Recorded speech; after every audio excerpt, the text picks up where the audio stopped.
going to be here that long. Please come to order. There's a quorum present. All of our court members are present.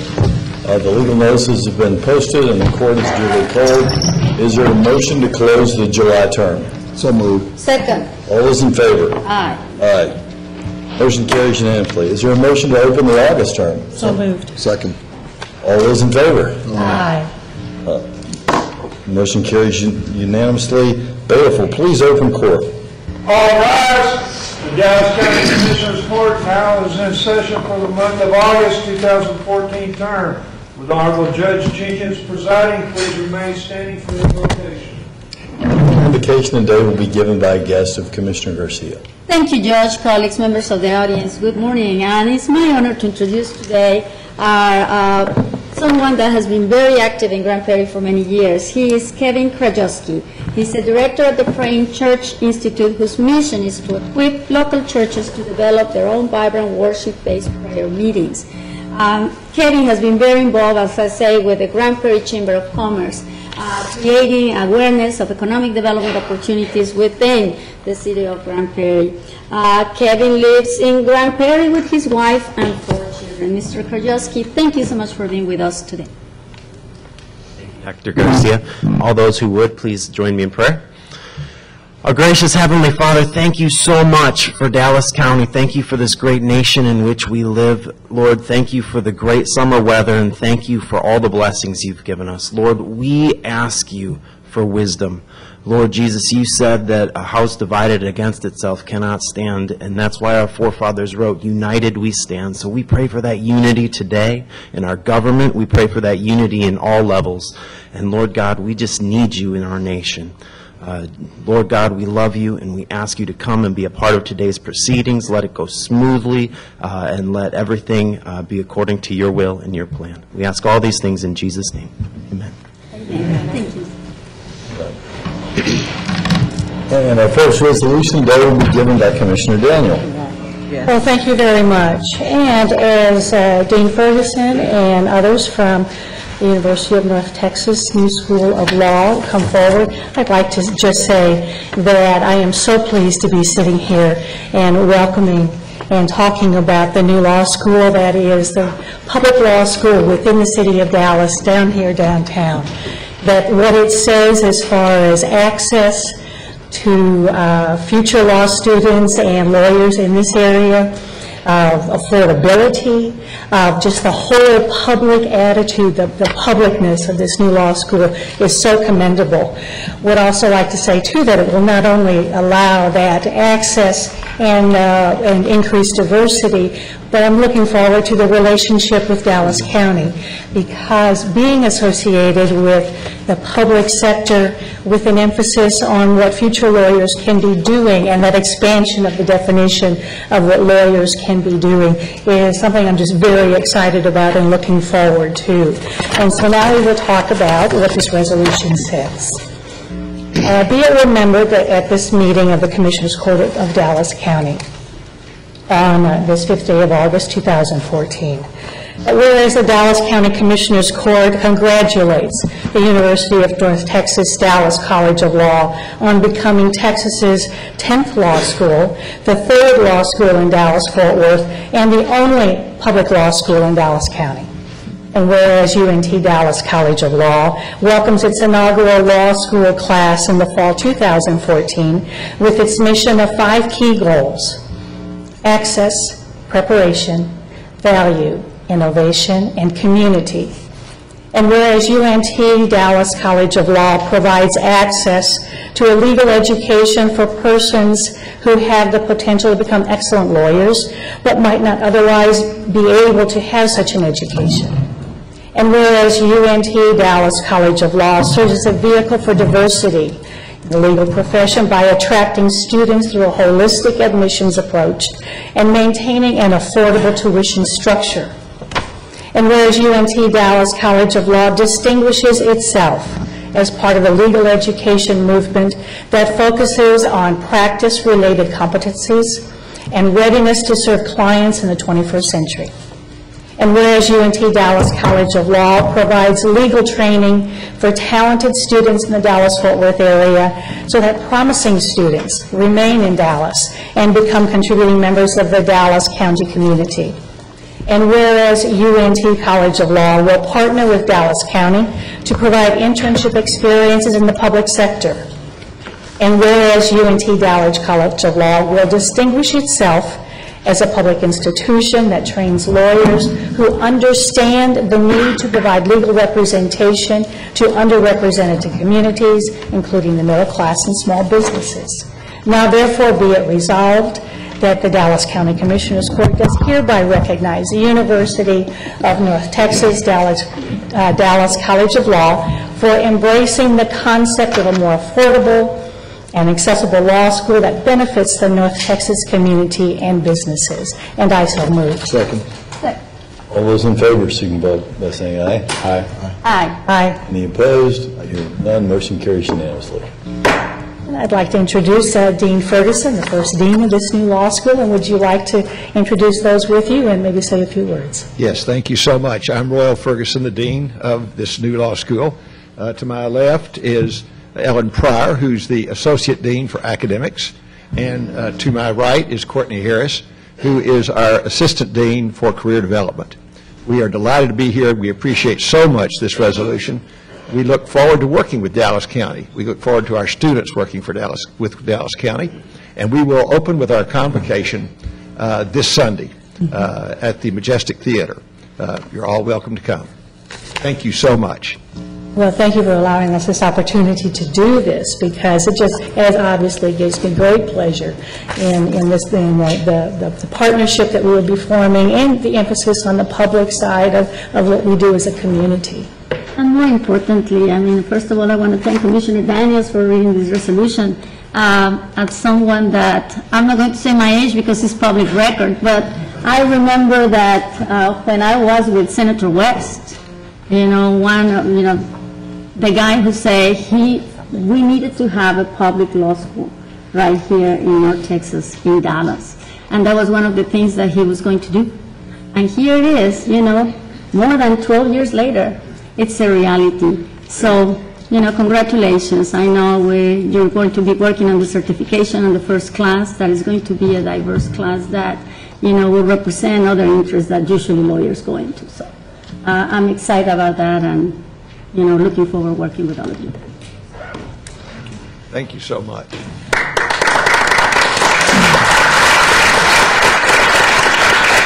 Have a chance to take a picture with him? Absolutely. Come on up. Around there. You want to come just right around? If you want on the side.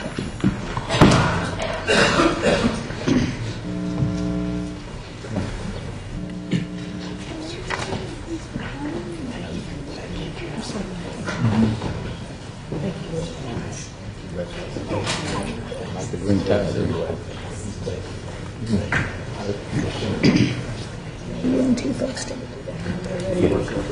Lee Jackson.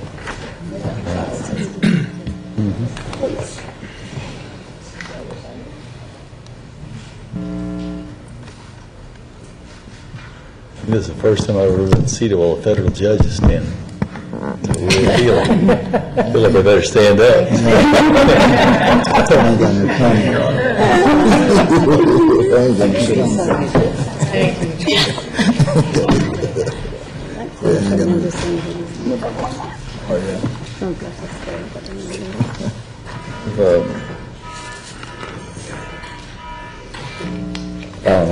It's not us. All right, our next resolution I will read will Carrie Rogers and those from NCTA please come forward.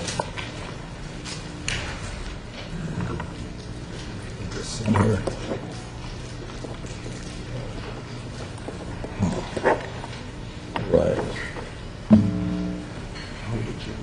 And I'm reading this resolution on behalf of NCTA. Morning. It's my understanding that a very similar resolution, if not identical, is being passed through Denton and Navarro, not Denton and Navarro, but Denton and Tarrant and Collin County as well, correct? Yes, sir. And the resolution reads as follows. Whereas the mission of the North Texas Tollway Authority is to provide a safe and reliable toll road system, increase value and mobility options for its customers, operate in a business-like manner, protect its bondholders and partners to meet the North Texas region's growing need for transportation infrastructure. Whereas Dallas County is a founding member of NTTA and has appointed 2 directors to serve on NTTA's board of directors. Whereas as a founding member of NTTA, Dallas County actively engages with its fellow member counties in ongoing cooperation with NTTA in reviewing NTTA's financial and operational performance.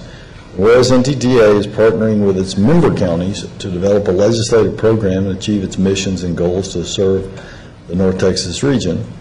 Whereas the NTTA's Board of Directors has identified legislative priorities for the 84th Texas Legislature, which includes statutory revisions to support enhanced toll enforcement remedies to aid the effective and equitable collection of tolls, seek opportunities to further enhance NTTA's customer experience, support policies to protect NTTA employee safety, preserve existing authority for the effective operation of NTTA, and partner with stakeholders throughout the North Texas region and the state to address transportation needs.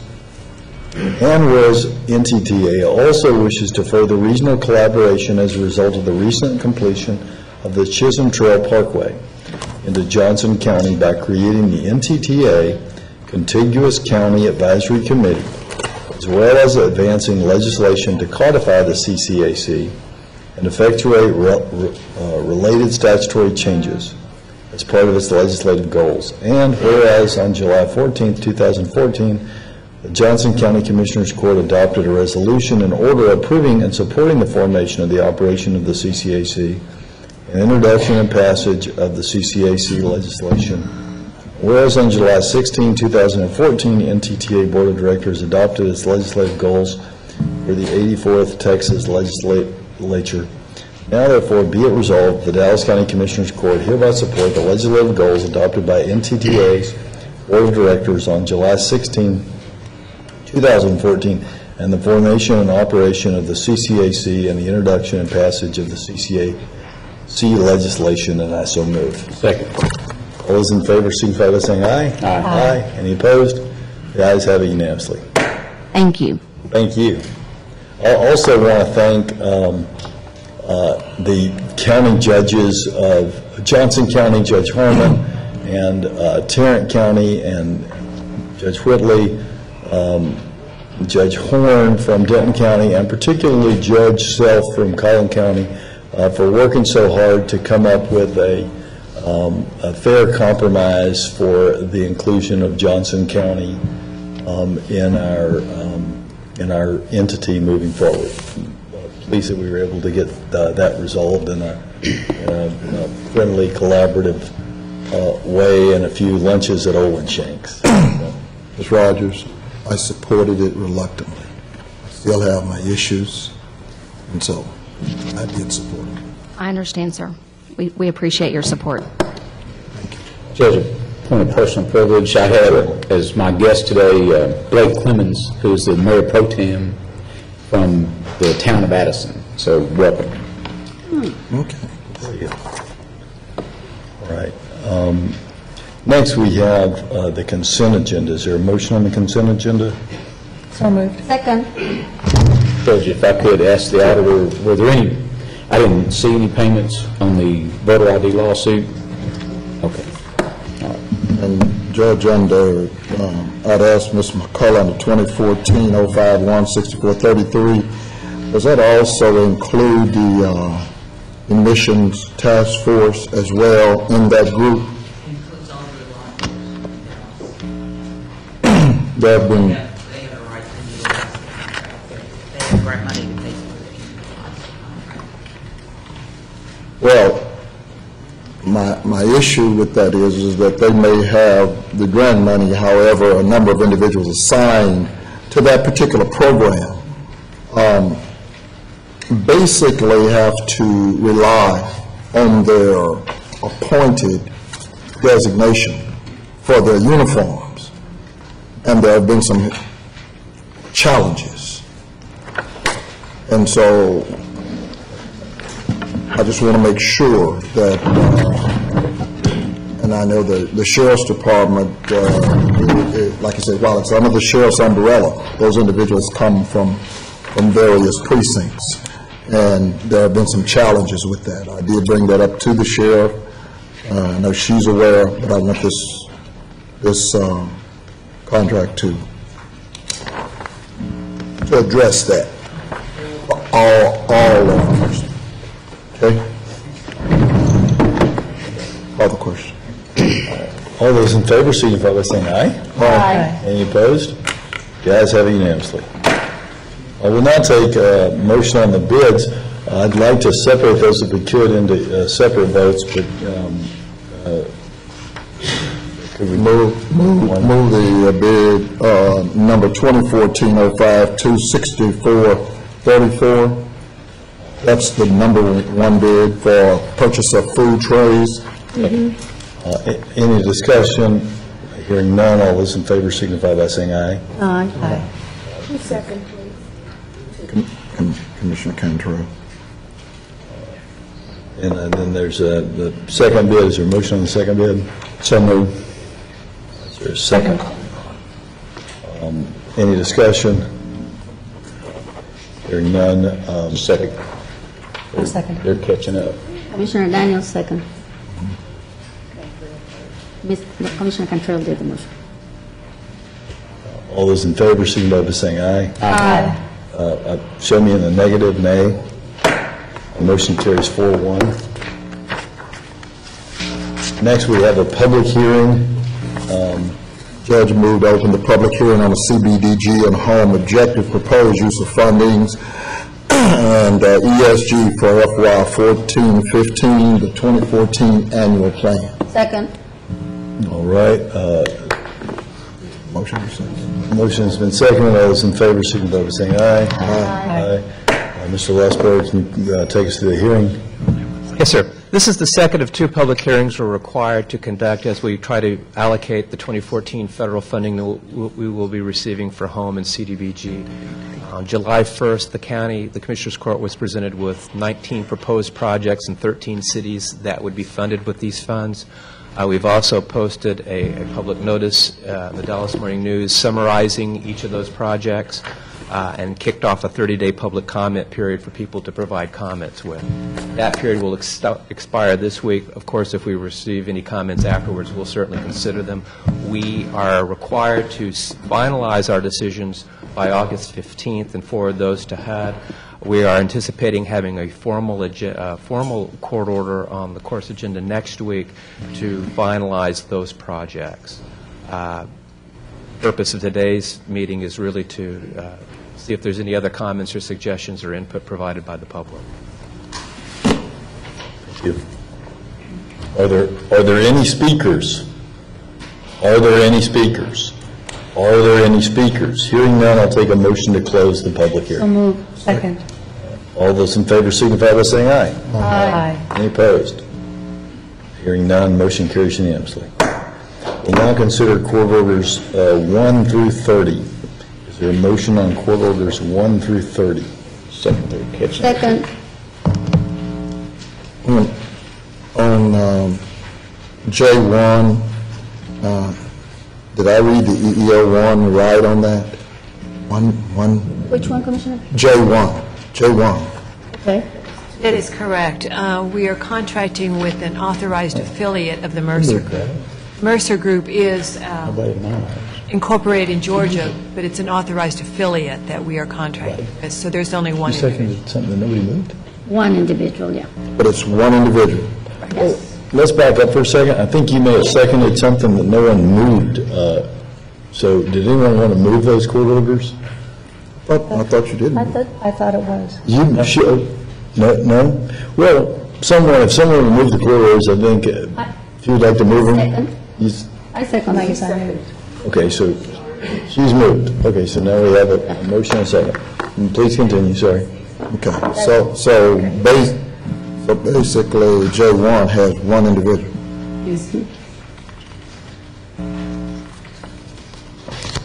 Does everybody deem that as sufficient for a national search for your? The judges selected it. I got that. We know that. I saw all of that, and it is their prerogative. But we gotta vote on this deal, and either we validate it or not. I'm just bringing out the fact that you're talking about a national search. You're talking about one individual to replace the auditor. So your concern is? No staff? Yeah, no staff. You got No, one, and did you see the profile? And without getting into the profile of the individual, I just found it interesting in this county. So I guess my question is this a ministerial, a question for the DA's office, is this a ministerial approval? I'm sorry, I think I'm misunderstanding Okay, well, here, Commissioner Price's concern, but, court order, and I don't believe that it would be ministerial. So no matter who the judges select, if we don't like who the judges select, then we can go in and select our own. No, I'm sorry, I misunderstood you. no, I don't think that. Give me a second to answer your question. I'm sorry, I misunderstood the question. It's ministerial. It's ministerial. I just don't agree with it. Let me see if I can help on this issue. Under our separation of powers, the auditor is selected by a committee of the judges. The judges are seeking to hire a consultant to help them make a better selection. The auditor is a very important position here in Dallas County and provides, again, a very important check and balance because the auditor answers to a different group. They have chosen and are asking for a court order because there's a payment of money to their consultant, the Mercer Group. And I believe that may very well be a ministerial act, given that they have the statutory authority to do it. As far as the selection of who they select, we could choose, if we make it a matter of fiscal policy, to not pay for a consultant and thereby to put them in a position of having to make that selection based on their own experience, if we so chose. That's not my point. I'm just querying the fact that this is a national search for an auditor with one person. I understand it's a legal question. No, I got the legal. I understand. And I'm just going to say, when I asked this question during my questions to staff was exactly the same point. Guys, we're doing a national search and it's just one person without any, secretaries, bilingual support, any other staff, and the answer was yes, it's just one person. For a national search, that's a lot of work, in my opinion. With that being said, I understand, Judge, I understand colleagues, that is a branch of government which we are separated from, and they have the authority to select that person. I just want to make the point that it just... So they are not hiring the company, they're not hiring Mercer. He is a company. No, The judges did send out 5 letters to companies and individuals who did national searches for governments in Texas. So they had looked to businesses, whether they were individuals or companies, who did work in Texas for levels of this executive level. So they had ended up selecting an affiliate of Mercer Group, which is an individual. The affiliates have expertise available to them from the Mercer Group, but the contract, the way they do business, is with an individual. Okay. So, with that only, and I know you've been on vacation, I don't want to dip too much into your field, but I think the question as to who they select is a question for the auditors that we don't oversee, because unlike Parkland, we don't have oversight authority over the selection of an auditor. The question of whether we spend money and how much money we spend is within the purview of this court. Ultimately, and I had misunderstood the question, ultimately who the district court judges select as auditor is completely within their purview. This is for the recruitment team that will help them make that decision, and your question is whether or not this contract, because it's associated with that process, is a ministerial function in terms of approval, or I think that I understand correctly. Correct. Commissioner? I think that was his I knew question. what that answer, that wasn't my question. Anyway. I believe that was Yeah, that was my question. That was Carl's Commissioner question, Templeton. I got which you. came Wasn't- off of your question. So, I'm just going, I'm going to ask the maker in a second to pull it from the motion, because I understand. Pull J1. Oh. Just pull it, because we're going to vote it. Or, if you want to. Yeah, just pull it for the motion, let's vote on it Separately, okay. That's all. That's a request for a friendly amendment, seems like a good idea. Is that acceptable? Yes. All right, so J1's been pulled. This motion then is dealing with J2 through J30. Any further Accept the comments on amendment. I 2 just through have some 30? comments on 25, Judge, and I'm going to support it. This is the authorization for the Human Resources Department to review and the qualifications for chief and chief assistant on the law enforcement pay schedule. This, Dr. Taylor will go into the civil service as a normal procedure, right? Once you do this analysis, it will go to civil service, and then it will come to the Commissioner's Court for a vote. No. No? What happens is, once we complete our review, it will go to the Civil Service Commission. Once they approve it, then it becomes, whatever they approve, that is what become effective. Under normal procedures, it would not come back to Commissioner's Court. But if, and the point I'm trying to make is, I would like this to be reviewed by all of us, before it goes to civil service. Is that something that we would like to see? But I thought we did that. We did that 4 weeks ago, and that's the reason it's here. So it has already been approved. What she hasn't seen is I believe she's saying that she'd like to see whatever recommendation, I guess, is made by HR. Right. She'd like Okay, for the that to You mean come the back. salary analysis? Yes. Okay, yeah, sure. We'll forward that to you Right. as soon as that's completed. We'll forward it to all five court members. Okay. And Dr. Taylor, in the analysis that you gave, the recommendation was for approval. We didn't have anything to do with it. Civil service approval. No, we did that. We did it in the executive session. Well, I will review it, but I just didn't know the final. I didn't see the final numbers. No, we haven't seen any numbers yet. But we will prepare the final analysis before we take it to civil service. We will send it back to the court members for them to see the recommendation. Okay. And just so the record would be complete, Judge, on 14, Dr. Smith, I made this comment at our juvenile retreat board. I made this at our last board meeting at JJ. I made this comment at Medlock. I still have some trepidation with regards to the budget. So cursory, as a member of the juvenile board, I'm here, but this really requires still some real tweaking.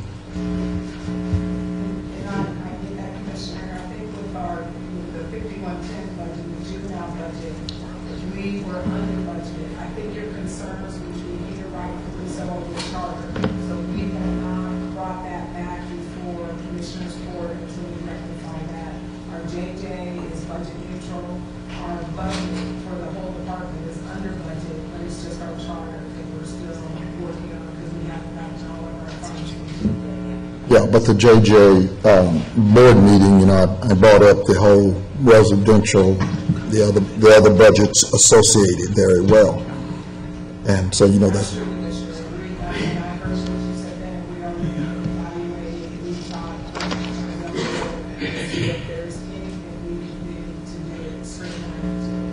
Okay. Does this have to be voted on today? Cursory, we need to vote on it, but I just wanted the record to be clear because It's incomplete. Yes. Well, there also is, $700,000 less in this budget. Yeah, but the dollars in and of themselves saying less doesn't really reflect the picture in terms of the budget and the tweaking. So that doesn't mean anything. We got less children. less young people, in the system, even though there are some entities that are up. Referrals, there are some referrals that are up, 8%, 11%, depending on the category. But overall, there's some different tweaking. So I just put it on the record because this is my third time speaking to it, from everything from the retreat on back. Right. We'll continue to work with the juvenile department as it relates to the staffing levels due to the lower populations. Yeah. It's not a matter of deleting the positions, it's just a matter of we won't be filling vacancies. And so we'll continue to do that. Exactly. There is going to be a slight deviation from in the past where while this budget has certain numbers and is approved by the juvenile board, what I actually put in the general fund budget will have some additional changes to it as it relates to these continued modifications that we do. Exactly. Okay. With that being said, Judge, 2 through 30 is before us. All right. All those in favor signify by saying aye. Aye. Any opposed? Hearing none, motion carries unanimously. I'll move J1. Commissioner Cantrell's moved J1. Is there a second? Second. Right. So there's been a motion and a second. I just want to make a final comment before the vote, Judge. I am going to support it just because of the fact that it's the judges, that selected the company. However, it's going to be very reluctantly because of, the fact that, it's only one person, and that for me just doesn't sound right. No staff, no supporting staff, no bilingual staff, no absolutely anything else, to my knowledge, according to the briefing. Thank you. Thank you, Judge. All right. Any further discussion? Hearing none, all those in favor signify by saying aye. Aye. Aye. Any opposed? Nay. The motion carries 4-1. All right. And this takes us to our time-sensitive court orders. Judge, I move K1 through 4. Second. There's been a motion and a second of our time-sensitive court orders. Is there any discussion? Any discussion? Hearing none, I'll call the question. All those in favor signify by saying aye. Aye. Aye. Any opposed? Motion carries 5-0. This now takes us to our briefing session. Mr. Martin, will you take us through our briefing session? Good morning, Judge, Commissioners. We have a very long briefing agenda, so I'm going to walk through this, beginning with item 1. The discussion item was pulled by the Commissioner Cantrell. Item 2 on the budget, Sheriff, authorize the Sheriff's Office continuation of the STEP Traffic Safety Grant for fiscal year 2015 for the purpose of providing DWI enforcement. There's a Dallas County match of $129,000 for the period of October 1, 2014 through September 30, 2015 for this grant. Item 3, recommends converting the part-time drug court coordinator position into a full-time position and funding the difference from the general fund until the end of the fiscal year 2014. Item 4, authorize the Sheriff's Office to provide an auto allowance for the new Assistant Chief Deputy effective the first full month of employment at an annual cost of $7,000. Mr. Martin. Yes, sir. On 2, I guess I asked Mr. Brown, have we re-evaluated the performance in that court yet, in those drug courts? This is the juvenile drug court. This was a full-time position, but the grant came back in and they'd cut it to a part-time, and so this is just keeping it at the full-time position. I'm going to continue to do some evaluation on that because it is all part of that programmatic review that I'm doing overall on the juvenile. Okay, thank you. Okay, thank you. Thank you. Item 5 is authorize the Sheriff's Office submission for the COG 2014 Incident Management Equipment Purchase Call for projects for funding an amount of $233,000 for 2 trucks and related equipment and 4 balloon lights with an annual Dallas County match of $11,400.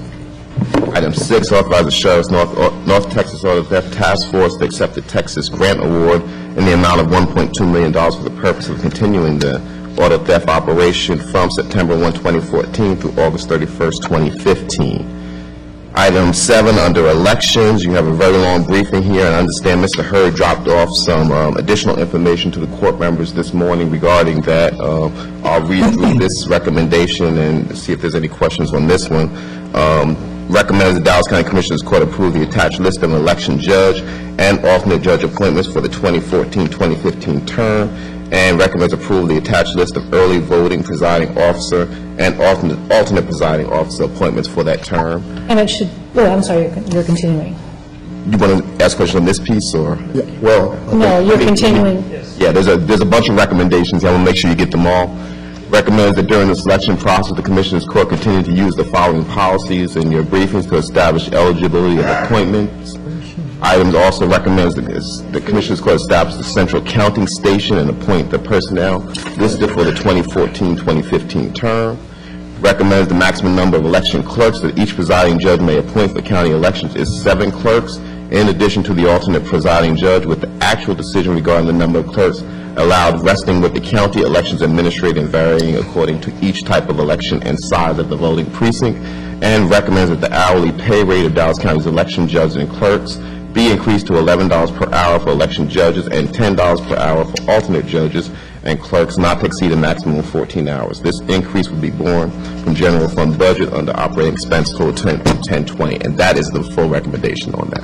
And it was just the inclusion that there will be an increase in pay for the election judges and clerks. Correct, and I believe Ms. Pippins-Poole sent out an email to that effect yesterday. She did. she did. It's And she said that this 107,000. morning. And I mean, I know that is something that it needed to be done. For a long time, we're talking about living wages, and we're talking about so many different quality of life issues. And then again, our elections department were paid $8 and, you know, definitely way below what other counties pay for this. And Dr. Taylor, you have the opportunity to review this as well. No. I looked at it yesterday when we started discussing it. As far as $11 and as far as the clerks are concerned, alternate judges at $10 an hour, don't have any problems with it. We feel it would be comparable to a job grade 4 in Dallas County. As far as the $11 an hour that they're recommending, it's okay. If we looked at basically our schedule, we probably would have recommended something like $11.46 an hour. So anything between $11 and $11.46 an hour we feel would be comparable to what we normally would pay for those job duties on our salaries. Ms. Pippins-Poole. And Mr. Brown, the money, you know, the additional money is within our budget. Yeah, we'll just fold it into the 2015 budget. I'll be doing an update next Tuesday, and you'll see that piece of it. Is that the only source we got is general fund, Ms. Pippins-Poole? Well, as she'll tell you, it'll come out of the general fund, but we'll get reimbursed from the parties for. Wanted that clear. And your strategy, you know, was explained in the briefing. And we definitely, when we hold contracted elections, and you'll see in November, we will have several entities that will participate on the November election, so that's going to cut our costs in half. Fantastic. No, I mean, this is something that needed to be done. I'm glad that it finally got done and that everything is working as You stated that we're 12th out of 15 counties, the large counties. Yes. 12th. Where does this pay put us? This is going to put us a little bit up towards the top, about number 3. But most of them are paying some of your. But they've been doing it for a while. Been doing it for. Collin County has been paying $12 an hour for their judges for a very long time. Yeah. And $10 for their clerks. Right. So we didn't go to the top, but we gradually made it up to $11. Number 2, in terms of, I've talked to Mr. Hurd, has the Southern early voting site reconsidered for host in this election? Because that's election, the city of DeSoto has decided to join in to have an election also. So they have allowed us to continue to use the town center as an early voting site for 2014 November and their May election. However, after the May 2015 election, we will have to have another site for Dallas County elections for the November and on. We had already moved forward with that. We had already moved forward for a location. We've talked to another church, but I think for this election, it's kind of a win-win right now. We won't have to move those voters for this general election or send out notices. So I'm fine. I just think what it does, it whipsaws our voters and our people that we've been trying to communicate. Right. We've been given certain notice. We had gone and outreached, and so it just kind of whips us. So I just wanted to try to get it tied down. We're less than 90 days out. Right, and hopefully they'll stick with their guns to allow us to stay at that Well, location. we need to make sure. Yeah. Because they've changed their mind. Right. Several times. Yes. They either want us there or they don't. We need to make preparation and give notice. That is the 5th or the 6th? 6 out of 24? 6 largest. 6, okay. That's a lot of voters. That's number one. Number two, with regards to this, we're going to have to do an amendment. I went through here a number of deceased convalescents. Williams still on here, Spencer still on here. A lot of those people still here. And we went through this, just got it, but we went through this last night. We had a meeting, so we're going to do an amendment. Well, we did send in, and we will go back through those. We just took directly the recommendations directly from the party. From the party. It just came there, and we just made the sheet, but we're definitely. Okay, just want you to know, they're still, those individuals are still on here. So I'm about 30-something short. I'm going to enthusiastically support this. I think it is wonderful that we are bringing up our pay for election workers. I think whether the election workers be the permanent judge or the alternate judge, these people are examples of people who believe in democracy and want to do that temporary work. I can't help, though, as I do support this, recognize that those people, those politically active people, those people that we know, those people that are the most active people in the two largest political parties will get $11 to be judges and $10 to be alternates, and that's a fair pay for that. I don't disapprove of that at all. I enthusiastically support it. And yet we have people with very little political voice who work here 40 hours a week cleaning toilets and dumping trash cans. Just outside the bounds. People who work 40 hours a week should be able to pay for life's necessities. Judge, if I'm still point of order and see if that's outside the scope of what's posted. Well, not every single comment has to be detailed, because it can't be. It is a good reminder, Judge Jenkins, that we need to stay within the confines of what is posted. Well, then on item 50 and item 51 today are janitorial services. That'd be great to discuss that there. And those contracts don't pay those sort of high wages to those contract employees. Judge, if I could ask a point of order again. If he's going to discuss it under items 50 or 51, those are extensions to the contract. They were not part of the bid specifications, and they're not part of the requirements for this extension. So how does he go about discussing those issues? In other words, it's almost like the security contract that we just had. If you don't increase your wages, we may not give you that extension.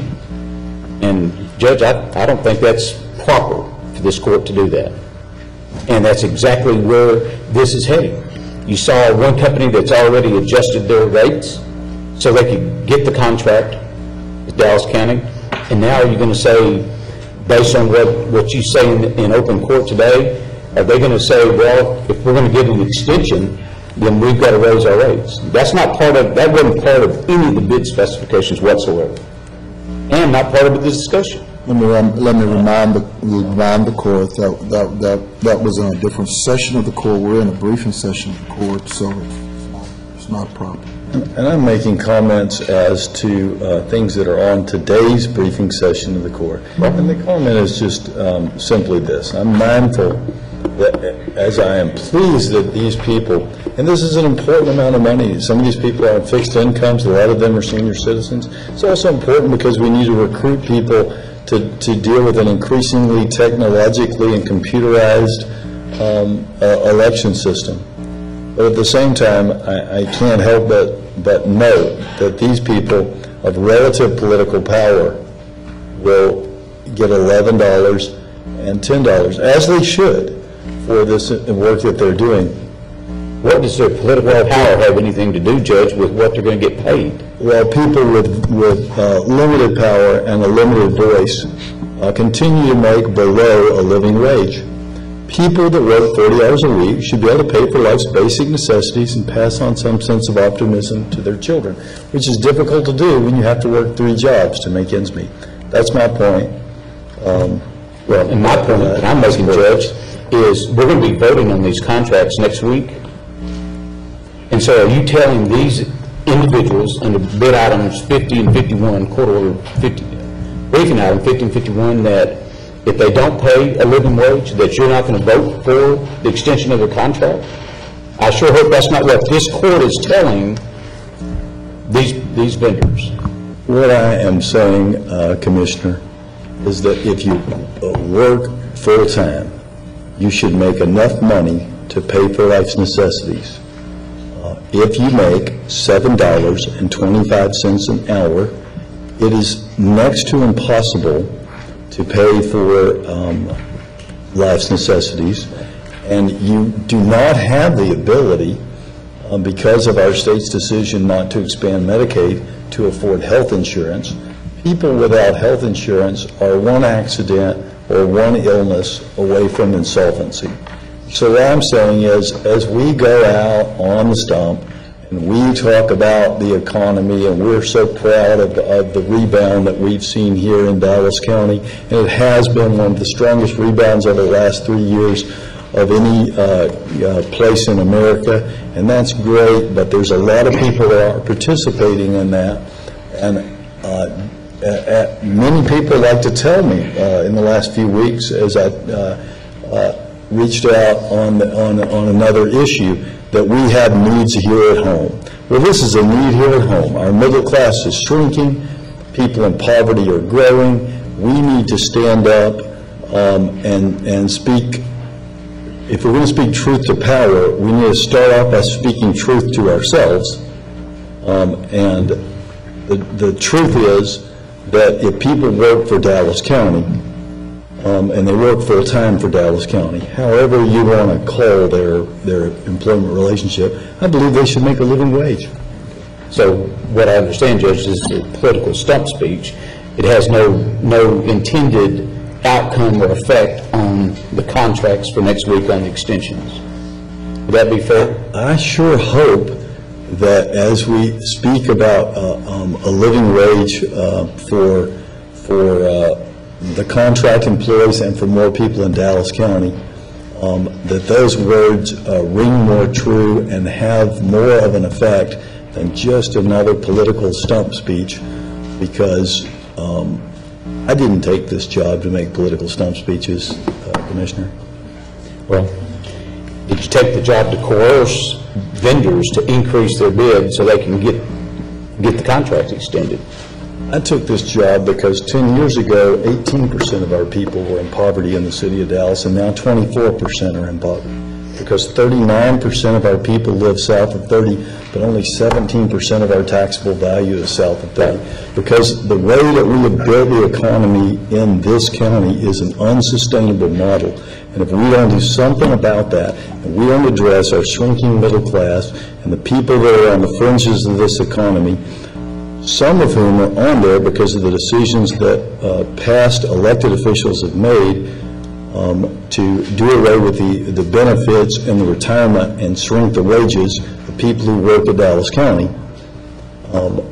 then we're going to continue to see a steady decline in income inequality. We're currently 537th out of 561 cities in income inequality. Washington, D.C. is about to be overtaken by the city of Dallas for income inequality. We talk about crises, the border crises, the West Nile crises. There is a income inequality and lack of opportunity crises in inner city Dallas. How is this within the scope? We've got to have a district attorney that can step up and let the court know when they're going outside the bounds. Commissioner Cantrell. If you don't let people have the discussion goes, don't have the discussion. Well, I'm having the discussion because if you're trying to coerce a vendor into changing what they pay in order to get an extension on the contract, that is absolutely wrong. If you want to do it correctly, Get back to what number, if this you is want to do it what, correctly, number 8? what you need to do is put it in the bid specifications, Judge. Get your 3 votes and put it in the bid specifications. This is briefing agenda, and the comments of each and every one of you are valuable because they may be relevant to you as you make your decision. This is not a time for action items, and so it is appropriate as We know long as that. items are on the agenda. Really? This is briefing, we understand that, And but it's you on for are- next week for formal.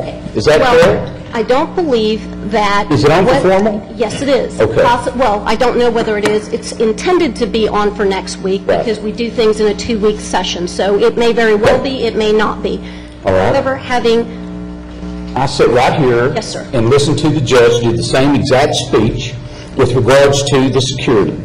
Now we're paying a commissioned rate in Dallas County for commissioned officers to carry a gun, and they don't carry guns, but we're paying that higher rate now just because of the comments that he made. That firm came in and changed their bid. No, that's incorrect. choose to do whatever they choose, and 3 people on this court, at least 3 people voted for it. If I could, let me correct the record on that. You are paying, the taxpayers of Dallas County are paying the exact same contract rate for that contract. Those 15 employees, instead of making $9 an hour, are making $10.25 an hour. The delta where the profit is found in that contract shrunk from $227,000 to provide 15 employees by $31,000. So the only person that is paying more is the company that is now paying a living wage to 15 people who work in Dallas County. 15 people who now qualify for health care subsidies and won't be going to Parkland. 15 people who now can feed their families without having a second job. You can't say food stamps you don't know. No, I do know. I know that people that make a living wage don't. Let me ask you, and maybe I need to address purchasing or Mr. Martin. We're paying a commissioned rate. Right. We're paying for commissioned officers. Commissioned officers that do not carry a gun. Right. Right. So we're paying. What are they paying? Did our contract increase? It did when they not. decided to pay a living wage? It did not increase, but we're using the commissioned officers to provide the service that generally the non-commissioned officers were, because they paid at a higher rate. So the contract that we voted on is the same price as it was, but the people who feed their families in Dallas County and work here are making $1.25 more than they would have. Right. And so in this contract, we're okay, because we knew what their price was before they changed their rates. Future contracts, you don't know that. So you did cost Dallas County money in the future, but be it that as it may. Okay. Move on. That's not my understanding of math from high school, but Well, it's free market math. Disagree. I understand free market math, Judge, and that's free market math. Thank you, Ms. Pippin. Well, I did want to remind the court that we have 2 supplemental court orders that will be coming September the 16th and October the 14th for any adjustments or filling vacancies from the party. So those, it won't be a briefing, but just supplemental court orders will be coming based upon this. Thank you for Thank you very much. Thank you, Ms. Pippenspool. Engineering Project Management Number 8, staff recommends approval of First Amendment to the office lease agreement at 1701 North Collins, Suite 1000 in Richardson, Texas, for a period of January 1, 2015 through December 31st, 2018. Item number 9 recommends approval of release renewal for clinic space at 8202 Spring Valley Road, Suite 200 in Dallas, Texas, for a period of September 1, 2014 through August 31st, 2015. Item 10 recommends authorization of attached work order to CBRE, Inc.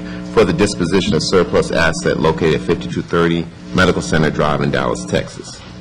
Health and Human Services, item 11, approve the MOU between Dallas County Public Health Preparedness Division and VA North Texas Healthcare System. Item 12, approve the award of fiscal year 2014 Ryan Wave Part A Minority AIDS Initiative grant funds in the amount of $8,000 to Dallas County Hospital District. Item 13, approve the award of fiscal year 2014 Department of State Health Services Fund State Services in the amount of $16,000 to Dallas County Hospital District for the fiscal year 2014 service category, as presented in attachment A in your briefing. Item 14, approve the award of fiscal year 2014 Part A formula funds in the amount of $1 million to Dallas County Hospital District. Item 15, approve Center for Disease Control and Prevention grant, revised strengthening public infrastructure for improved health outcomes. Item 16, approve the contractor agreement between Dallas County HHS and National Association of County and City officials in the amount of $20,000 for the pre-diabetes project as detailed in the attached scope of work. Can I ask you a question about this particular one? Today is August the 5th? Today is August the 5th, yes, right? Yes, and this contract, the length of the contract is from June 30th? Of 2014. Through September? And so we're approving something that's in theory already started, but it has not. No, Member Sheehan. NACCHO has started the dialogue about this, and I want to commend Dallas County for getting this pre-diabetes contract. We've been working on that through our Public Health Advisory Committee, and so this is a cornerstone in terms of our prevention efforts. And so NACCHO contacted us about working with the YMCA in terms of reaching out to potential pre-diabetic population. And so that date that you see is NACCHO's contract date.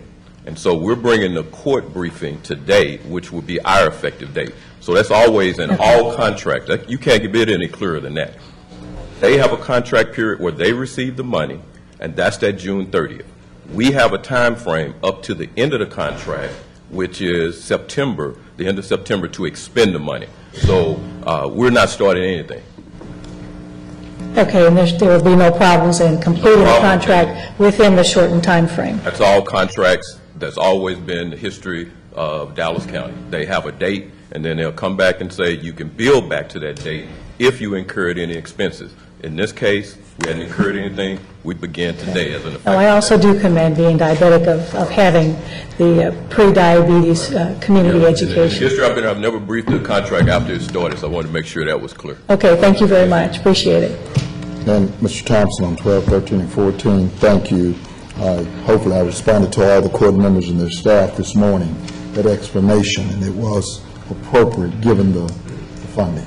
It just looks interesting that in having to explain whose contract dates and all of that, and whether or not the contract can be completed within the time frame. Absolutely.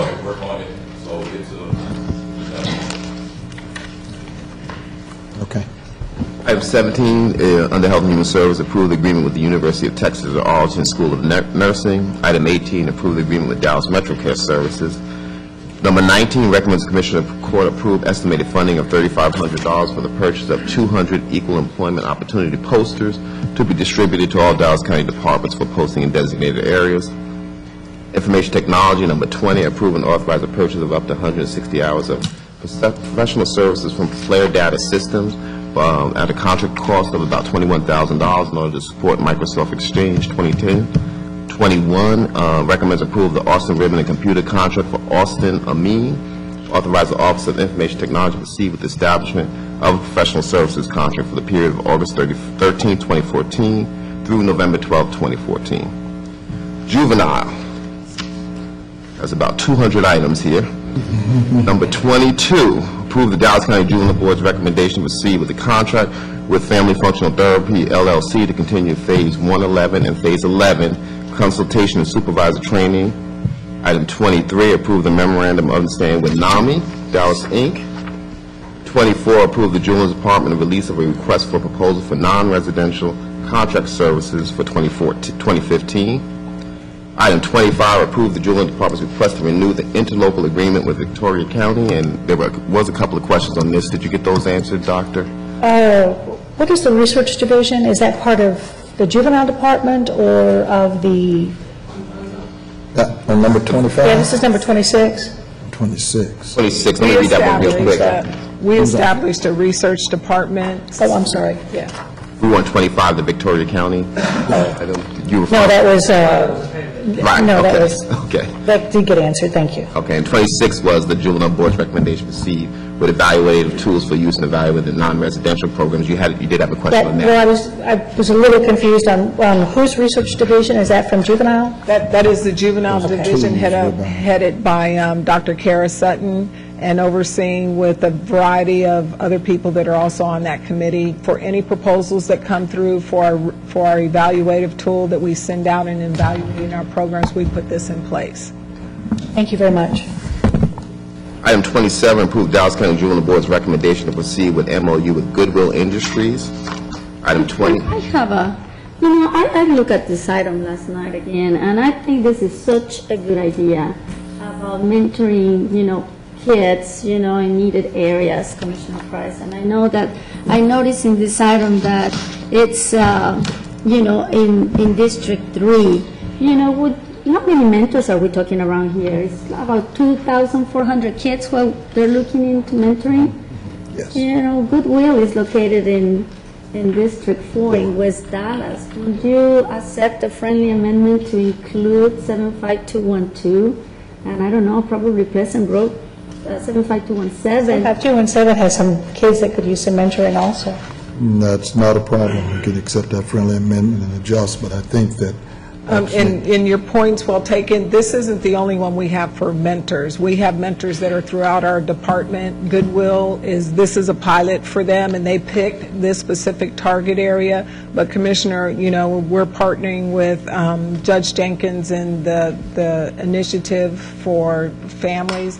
And our goal is to get 300 Hispanic mentors and 300 African-American mentors for our population for that very reason. Great. This isn't just for this population. We have other programs to address mentorship for all of our entire population. Well, I was looking, at some of the data, and 75212, which is West Dallas and Pleasant Grove, have a lot of numbers with kids that have parents in incarceration. So I thought that probably the support will be needed in those two zip codes as well.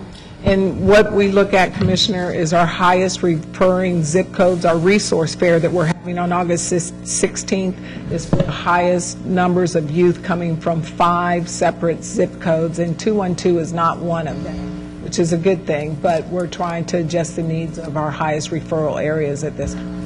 What are those 5 zip codes? It's this is not in any specific order. It's 216, 217, 228, 227, and 040. I guess 2 are in 75217 and 75228. I'd like to have some discussions then and see if we can talk about this. Absolutely. Thank you. Thank you. Item 28, approve the Dallas County JJEAP Student Code of Conduct Handbook for the 2014-2015 school year. Item 29, approve the required annual performance review of JJAEP overall operations. Item 30, approve the Dallas County Juvenile Board's recommendation to proceed with the proposed plan to defund the admission coordinator and the funding of a grade 7 clerk for detention court. Item 31, approve the acceptance of the supplemental TJJD funds in order to purchase 6 laptops for use by the counseling staff of the RDT program and authorize payments, amendments to the TJJD state aid contract as needed. Operations, item 32, approve the amended agreement for technical trial for AT&T Unified Communications as a service and authorize the county judge to sign that agreement. Item 33, planning and development, recommend the Dallas Neighborhood Alliance for Habitat be awarded the $166,000 in fiscal year 2012 and 2013 CHOTO funds for the construction of 10 homes in Oak Cliff Gardens, East Oak Cliff neighborhood in the Dallas under the Jimmy and Rosalind Carter Work Project 2014 initiative.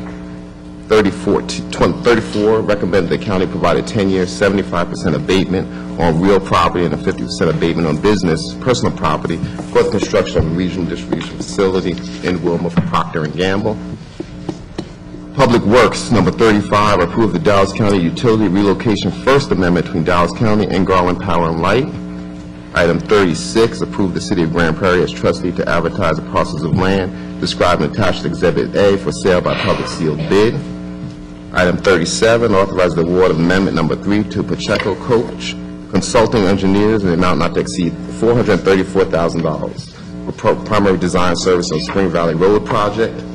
Item 38, authorize county judge to execute the attached project-specific agreement between Dallas County and the City of Saxe, Road and Bridge District 2. Item 39, accept the City of Wilma resolution dated July 3rd, 2014, authorizing the County of Dallas to act as trustee to offer sale by public or private sale properties at 300 Redbud Lane, 217 Little Street, and 330 Adams Street, and 1112 Aspen Lane in Wilmore, Texas. Item 40, authorize the county judge to execute the attached project-specific agreement between Dallas County and the city of Wilmore, Texas, Road and Bridge number 3. Item 41, authorize the county judge to execute the attached master interlocal agreement between Dallas County and the city of Balch Springs pertaining to transportation-related maintenance on or about certain designated roadways situated within the territorial city limits of Balch Springs. Item 42, accept the attached Seagoville City Council resolution dated July 21, 2014, authorizing the County of Dallas to act as trustee to offer sale or by public or private sale property identified therein acquired by a tax foreclosure. Item 43, accept the offer from Next Lots Now LLC to purchase tax foreclosed property at 520 Stafford Street, Seagoville, Texas. And purchasing, item 44, authorize the second modification of bid annual contract for pest control services awarded to Shendell Pest Services to modify Section 1 by adding items 11A and 11B and deleting item 11 for pest control services, and that's at Henry Wade Juvenile Justice Center. Item 45, authorize the first 12-month extension of bid for the annual contract for right-of-way mowing services awarded to Good Earth Corporation for the period of August 20th, 2014 through August 19th, 2015. I think, Dr. Dan, you had a question on that. Was that one answered? Yes, it was. Thank you. Great. Item 46, authorize the bid annual contract for the purchase of syringes to Prime Source. Next bidder in order of ranking as lowest and best bidder for the period of April 6, 2014 through April 5, 2015, and Dispar WE Supply, Inc., effective July 1st, 2014 through July 1st, 2015. Item 47 is approve an online vehicle auction. Item 48, authorize the final 12-month extension RFP for domestic violence, battery intervention, and prevention, counseling, and treatment program services, and that's awarded to Family Place and New Beginning Center. Item 49, we have an online animal auction. Item 50 and 51 were bids extension for annual contract extension services for janitorial services. I don't know if there's any additional comment on that, Judge? Yes, I would. Item 50, just so the record's clear and so everyone knows, we have what's called a day porter at the George Allen Courts building. Their job is to work 40 hours a week cleaning the building. They are provided $8 an hour, and their benefits are that if they work full-time, they're entitled to 1 week of vacation, plus they get training on how to clean, and they get a uniform to wear. At night, we have janitorial staff that come in to do the deep cleaning. They receive $7.25 an hour. They don't get the uniform. They do get the training, and they don't get the vacation time. The same is true for the records building and the administration building and the George Allen Courts building. When we, needless to say, they get no health insurance. Item 51, and that, by the way, just for the record, is with a company called Oriental Building Services. And item 51, Global Building Maintenance, Inc., for our work in the southern and southwest quadrants of Dallas County. Many of those buildings, like the Duncanville Tax Office, don't have a day porter. The people who work there at night make $7.50 an hour. As do the people at the Lancaster Sub-Courthouse, the HHS Immunization and Wellness Clinic, the CSCD Satellite Office, the Investment Buildings, and the South Dallas Government Center. Now, at the South Dallas Government Center and the Investment Center, we do have a day porter. That day porter makes $8 an hour. At the that company provides no health insurance and no benefits. Although I'm guessing if training is a benefit, they probably provide about the same amount of training as the other company does. I think what happened in government 30 years ago, and you see it in these contracts, is we decided who we valued in government. We value, for instance, Chief DeGroot at Security, who's doing a fantastic job for us. and some of his employees are more valued, and they are employees of Dallas County who get retirement benefits and great health benefits, and some of them are contract workers. But they report to our Dallas, they're not contract workers in the sense that you would think of a contract worker. Perhaps you have experience in the public with a contract worker that comes occasionally to mow your yard. Contract workers here in Dallas County are different. These day porters work here full-time. They work here 40 hours a week. They take their direction on where the messes are and what to clean from people who do get health benefits and do get retirement. The security staff that's contract that runs our metal detectors, they take their direction. It's right there in the job description for our security chiefs. They take their direction from the security leaders who do get health insurance and benefits. So over the past generations, we decided who is going to keep getting benefits and retirement and be paid on the grade scales of the city and the county, the school district, airport. Who is going to be on the fringes as a contract employee? And I'm not a person who believes we have to eat an elephant in one bite.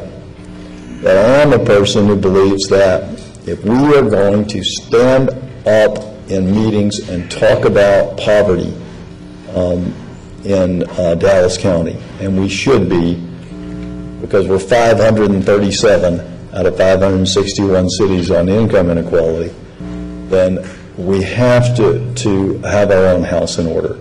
We can't continue to propagate the myth, and I believe that is what it is. It's a myth that these people are not a part of our Dallas County workforce, our Dallas County family. We owe them the same duty to provide them with a living wage for an honest full-time week of work so that they can pay for life's necessities. I'm not even talking about retirement benefits. I'm not even talking about their health benefits. I'm talking about paying them $10.25 an hour so they can pay for groceries and life's necessities and pass on some sense of optimism to their children. I think it is one of the things that I remember most about doing this job, for as long as I do this job, is when we did this at Parkland. 230 people got a pay increase from $8-something an hour to $10.25. I went out to talk to the employees that got the pay increase, and they were very happy. A lot of them were crying. One lady said, "I thought this was a joke. I thought it was a joke, and I can't believe this is happening." It was like she'd won a game show. And the reporter asked her, "What are you going to do now that you're making $10.25 an hour?" She said, "I think I'll quit one of my other jobs and spend more time with my 3 kids."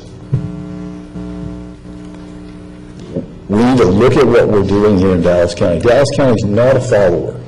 Dallas County is a leader. Dallas County can look at our bid processes, and we can ask in our bid processes under current law, people be paid a living wage.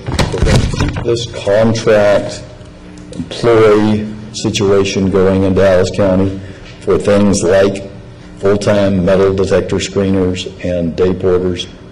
Surely we can find a way to pay a living wage. It's cheaper to pay a living wage than it is to have your taxpayers pay for people to get their health care at Parkland and access government services like subsidized child care and food assistance because they don't make a living wage. We've talked about that some in the other, but I'll mention it again now with the specific requirements of this contract. I think it's important that we all understand there are real people. One of those day porters at Crowley, I won't say his last name, but his name is Hector, worked there for 15 years. And as you can see, the market, if we're going to talk about the market has not fixed Hector's salary with his good, work for the company, must be a good enough employee not to have been fired, $8 an hour. If we don't stand up as a county and a city and lead on this issue of income inequality, things aren't going to change.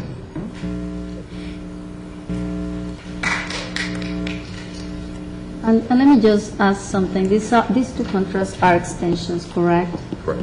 Which means these contracts have been awarded before. Yes. That the entire court supported. Exactly. All 5 members here. And Josh, I totally agree with you. I mean, I know that in the city of Dallas, we put together a living wage, but we do have to be careful, with some bids that have already been done, that have already been passed, that are an extension. I think that, I support you wholeheartedly in all that what you say, but these businesses already have contracts with the county, and I hope that, we continue to be mindful that we're in the middle of an extension. So with that being said. Which extension? Well, this is. No, I'm asking. I'm sorry. McCullough, is this the second or the third? First. He's the first. On the item number 50, this is the first extension. Item number 51, this is the final. And the value on number 50 is? 80,000. No, 284,000. Yeah. 50 points. 57,000. 57,800. Would also like to make the comment, too, that I also agree that living wage is something that we should strive for. And with our employees in Dallas County, in fact, we have done that. Would also like to say that this is a continuation of the discussion that we have had on a couple of different times, and that we, in fact, are in the middle of it in the respect that in looking at procurement and looking at bids, that we have requested an opinion from the Texas Attorney General as to whether or not a county can make those kinds of decisions on contracts. So by no means is this discussion over, but we'd just like to say that we're in the middle of this process. And we're supportive of the effort, Judge. We just have to be mindful that some of these contracts have been awarded with certain amount of money and already being negotiated. That's my point.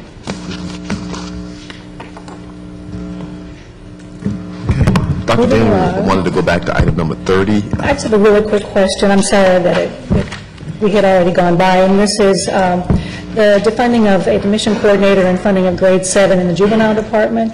Is that a reclassification? No. How does that work? Why would this be a defund, refund situation? It's cost savings, and the department has decided that that they have a position, but that they need a position of a clerical individual, and therefore they found the position in their budget.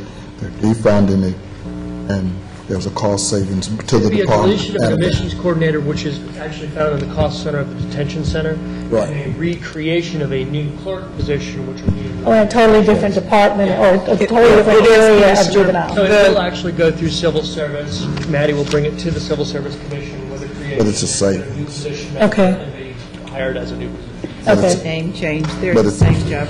We still expect. See, that was my question. We still expect it to be a clerk 7. It's just that it's right now an admission coordinator does this job, and it really needs to be under our court section, and they didn't have a position, so we just took an admissions coordinator position, defunded that, move it under our court system, and to work with the judges in our detention hearings. Okay, so it's all within juvenile, but just different sections of juvenile. And why were you able to delete that position?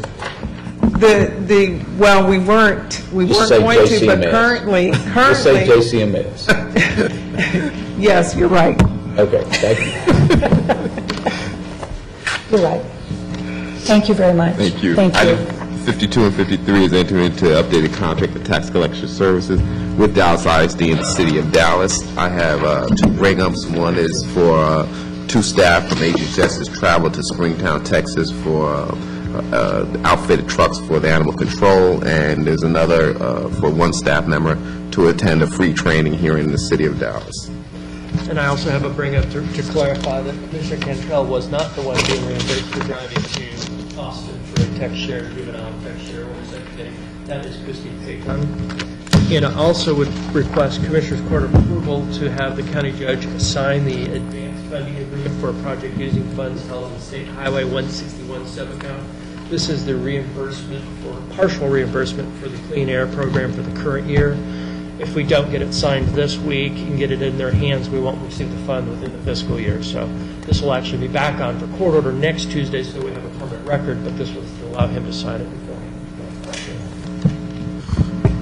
Judge, Commissioner, there are no other questions. You have 27 speakers listed. Before we finish, We got that going for I us. just What's it? want to make a few comments very quickly before that. I mean, it wouldn't be a Commissioners Court meeting without, saying something about Health and Human Services Department in Dallas County. Mr. Thompson, has done a fantastic job with West Nile virus, and now with chikungunya, and I'm standing by the pronunciation, okay, with the accent. And I'm just saying this because we're starting to get some of those questions. And thank you, Mr. Thompson, for all the information that your office has provided us. I also got several questions this last week about Ebola virus. And Mr. Thompson was kind enough, to send me, did you want to elaborate on? I know it's been in the news, and I see Dr. Perkins. Yeah, we're just going to make one key point. We covered in terms of chikungunya. I want to thank our top doc, Dr. Perkins, briefed the Public Health Advisory Committee regarding this matter. I just wanted to make sure we were very clear that the court has already authorized the purchase of the mosquito traps. We will be utilizing a different trap, different from the West Nile virus trapping that we're doing. We'll be utilizing a different type of stinky water to attract those mosquitoes. The difference is that we're focusing on a daytime mosquito. And so Dr. Perkins and our mosquito control staff are working on a standard operation procedure. And I'll let Dr. Perkins hit one point on chikungunya, then we'll come back. But I also want to commend Erica. The brochure that you have in front of you was developed by our PIO, and she's done a great job in getting the message out. So, Dr. Thank you, Director Thompson. Good morning, Commissioners Court. In regards to the chikungunya, all the cases that have been in the United States have been imported. In regards to Dallas County, we've had one that was imported because that person had been visiting the Caribbean area. As far as the state of Texas, we've had 9 so far this year, all imported. And I think in regards to... One person has been... Well, here in Dallas County. Has a positive result, and then 9 in the state. Imported with chikungunya. Okay. Yes. So as far as the mosquitoes that are here in Dallas County, they are not carriers of this particular virus, but it has been confirmed that the virus is circulating in the Western Hemisphere, in the Caribbean, and also in Florida. I think they have confirmed that one native mosquito infected someone there because that patient had no history of traveling to the Caribbean, which is next door. One point on Ebola. I want to thank Dr. Perkins again, his leadership, Erica, our PIO, in terms of and the medical community in Dallas County has done a great job in preparing. Information has gone out to our medical providers, and so the assessment, we realize that viruses know no borders. We understand that from the various outbreaks we've seen throughout the United States on various occasions. But what we do know is we have full confidence in our medical community and our Health and Human Services staff. If there is such an outbreak in this area or any type of outbreak, they can respond. So I asked Dr. Perkins to kind of elaborate on that, our top doc. Okay, in regards to the Ebola virus, which is endemic in Africa, is currently been festering in West Africa with approximately 800 deaths so far this year in West Africa. And as far as the United States, we have 2 imported cases, as you all are aware of, that have occurred to Atlanta so they can be treated. But in regards to Ebola, the basic premise as far as spreading is that family member, friends, medical personnel are taking care of someone that's actually infected and are coming in contact with their secretions of blood. So in regards to Dallas County citizens, the threat is minimal. We have notified the medical community to be aware of anyone with recent travel to that part of the globe with any symptoms to inquire whether they've been there, and then on a differential list of possible reasons for them being sick to consider the Ebola virus. Thank you. Thank you. All right. It's now time for our registered speaker. Will the bailiff please read the rules of decorum for our registered speaker? All Commissioner and Court attendees are hereby advised that this meeting is conducted in accordance with the provisions of Dallas County Code, Section 74-71. Visitors and registered speakers are to preserve order and decorum at all times. Personal, profane, or slanderous remarks are not appropriate and will not be allowed at any time during this public meeting.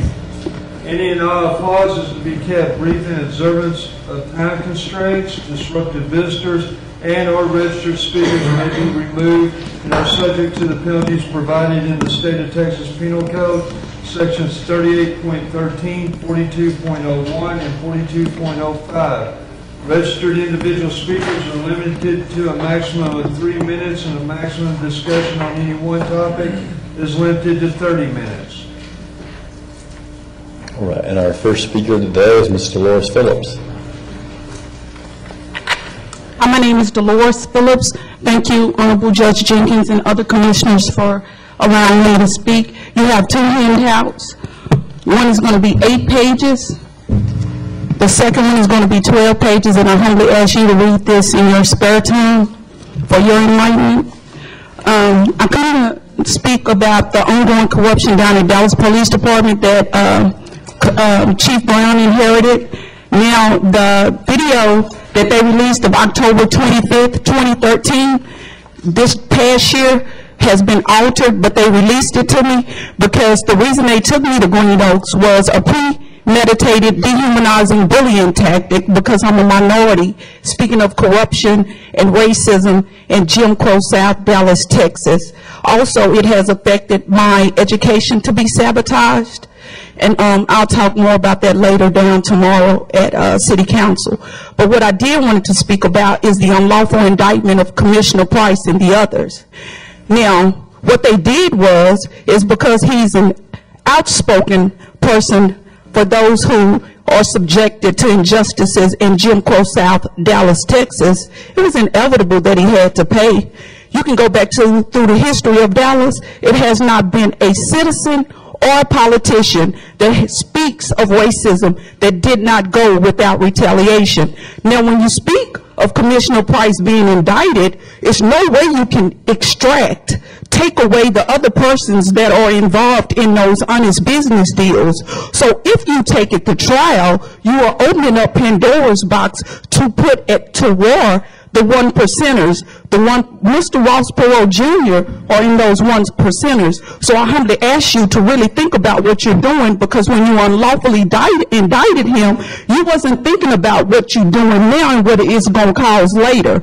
But I think y'all need to go back to the Oval Table and really rethink this, because you're going to have to call those witnesses or who's in those business deals. And Mr. Ross Perot Jr. is in those business deals, and he don't take it kindly for you saying that he's dishonest in his business deals. So when you publicly persecute, publicly punish, and publicly prosecute Commissioner Price unlawfully, because if you audit any politician beyond race, his business deals is no different than any other of these people's business deals here, whether it's at City Council or here. So it was did because of racism. I just wanted to humbly share that with you. Also, I wanted to humbly speak with Dr. Garcia. Ebola was created in a lab. So the reason they have the cure for the doctors that came back is because if you create a disease in a lab, why wouldn't you have the cure for it? Now, you remember when they shot the Tuskegee men up with syphilis, the black men? They didn't know it. That's been going on for years. So AIDS was created in the lab. How do you think that Magic Johnson got the cure? Did you think, that was like coincidental? No. So that's what I wanted to share with you. And you have a great day. Thank you. Thank you. Mr. Marvin Crenshaw. Mr. Marvin Crenshaw. Mr. Marvin Crenshaw. There he is. There he is. Oh, okay. Sorry, I didn't. Hey, how you doing?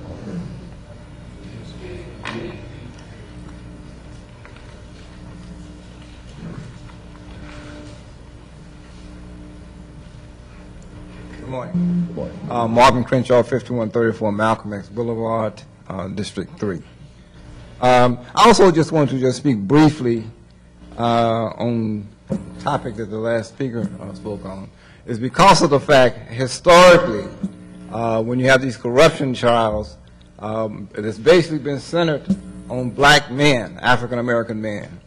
There's only been one other person, that was Paul Fielding. But after that, it's been centered on black men. Now, if you go to the city of Dallas, and I always say this, is whenever the FBI wants them to increase their budget, they go to the city of Dallas. But there's a person right now who held the position in the city of Dallas, has done things that's much more critical, and to which Commissioner Price has been accused of. And the FBI just slapped her hand, and that's the ex-city manager, and let her move on. At the same time, again, when it comes down to a black male, and that's what it's coming down to, is that we're always persecuted, and most of the time not even convicted when it comes down to it, because just because someone indicts you does not mean that you're guilty. But I also want to talk about another subject that's going to be coming down the pipeline through cities and counties in this country, and that is the divestment movement regarding the state of Israel. And I'm going to request this morning, is that we begin to look at things, is that not having given any contracts to any companies, especially when it involves military, to the state of Israel. Even in Congress last week, the movement started off, when it went before the U.S. Senate, the lapdogs in the U.S. Senate, all 100 of them, approved a resolution supporting Israel without even looking at it or without considering what happened to the Palestinians. When it went to the House, 8 members stood up and said no, because of the fact they were asked to do it without discussion, without debate, and without regard of the fact that over 1,500 civilians were killed, and many of them were women and children. And to my position, the women of the world should be outraged. I mean, they're dropping 2,000-pound bombs down on women, on children, and seniors, and no one will say anything other than we got to support Israel. And even within Israel, there are those who are protesting against Netanyahu's policies. And it's time in this country that we stand up and do it ourselves, because we give, what, $3.1 billion to Israel? And that was a report by the Congressional Research Service that since 1945 up to 2012, we have given over $185 billion to Israel. And we have a right to demand that, some accountability. So thank you. Thank you, sir. Our next speaker is Sheila Younger-Helleman. Sheila Younger-Helleman. It's my understanding that the speakers for the next 4 speakers were here on a matter that's been resolved, so I believe they're not here, but you might want to... Since I didn't pull their names, I'm going to say their names 3 times. So one more time, Sheila Younger-Helleman. Our next speaker is Mr. Ralph Steele, Mr. Ralph Steele, Mr. Ralph Steele. Our next speaker is Mr. Roy Shaw. Hold on. Oh, there is someone here? No. Mr. Lesper, is that your understanding? Yes. Yesterday at 6 p.m. 30 minutes ago. Okay. I've been working on this for weeks, and so, 30 minutes ago. Got it. We got an email. Got it. Okay. Got it. Okay. I want to do it. Okay. Got it. Mr. Roy Shaw, Mr. Roy Shaw, Ms. Lynn Shaw, Ms. Lynn Shaw, Mr. Lynn Shaw. Our next speaker is Ms. LaColia London.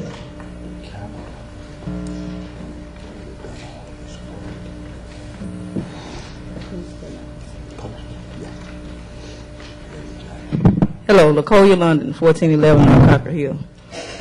Yes, I'm here about our black leaders too. I'm very, I really want to know what is really going on, because they are getting our black leaders. They got Ray Nagin in New Orleans. I don't understand. This is like really getting really crazy, because it's amazing that some kids came on the train, a bunch of people came on the train. Y'all gonna spend billions of dollars on these kids that came here illegally. But we got stuff going on in New Orleans. We got stuff going on in Chicago. I mean, why we can't spend them beads on Chicago? If we want to bring some people here, let's go get them people in Chicago. You got kids can't sit in their yard, you know? They can't sit in their yard. But you're going to bring some people out here, some illegal folks out here.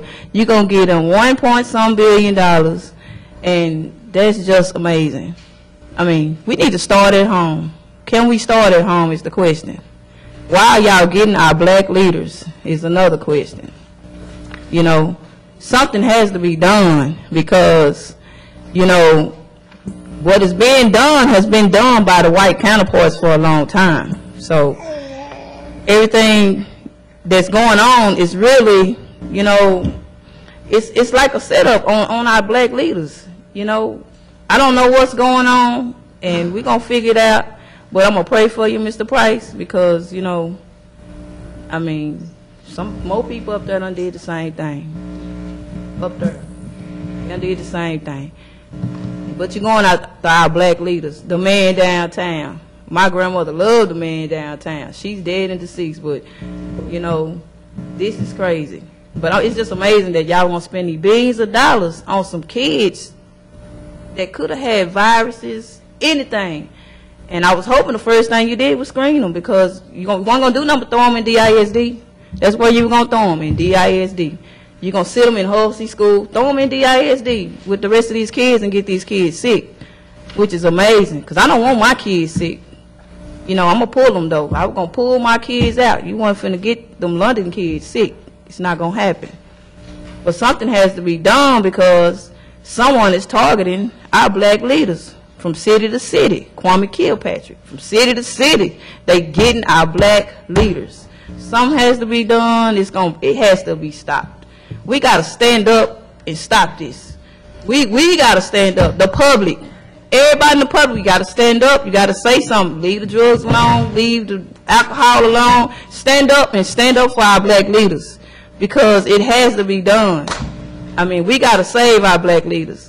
We're not going to let y'all keep prosecuting everybody like that. Y'all getting everybody out the street. Y'all prosecuting our kids. My daughter was hurt in DISD, and y'all pleading immunity. DISD is pleading immunity with the Texas Tort Act. It ain't going to work, because I'm going to file a personal liability suit against every last one of them. You have a good day. All right. Our next speaker is Mr. Robert Ciccarelli.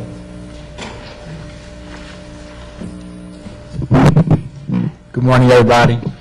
I'm coming here in public after the article about me several weeks ago in Dallas Morning News. I had to bring the public to my life and what's going on with homelessness and crack addiction and incarceration. I just want to bring to the forefront right now, I'm at Dallas Housing Authority on Buckner and John West.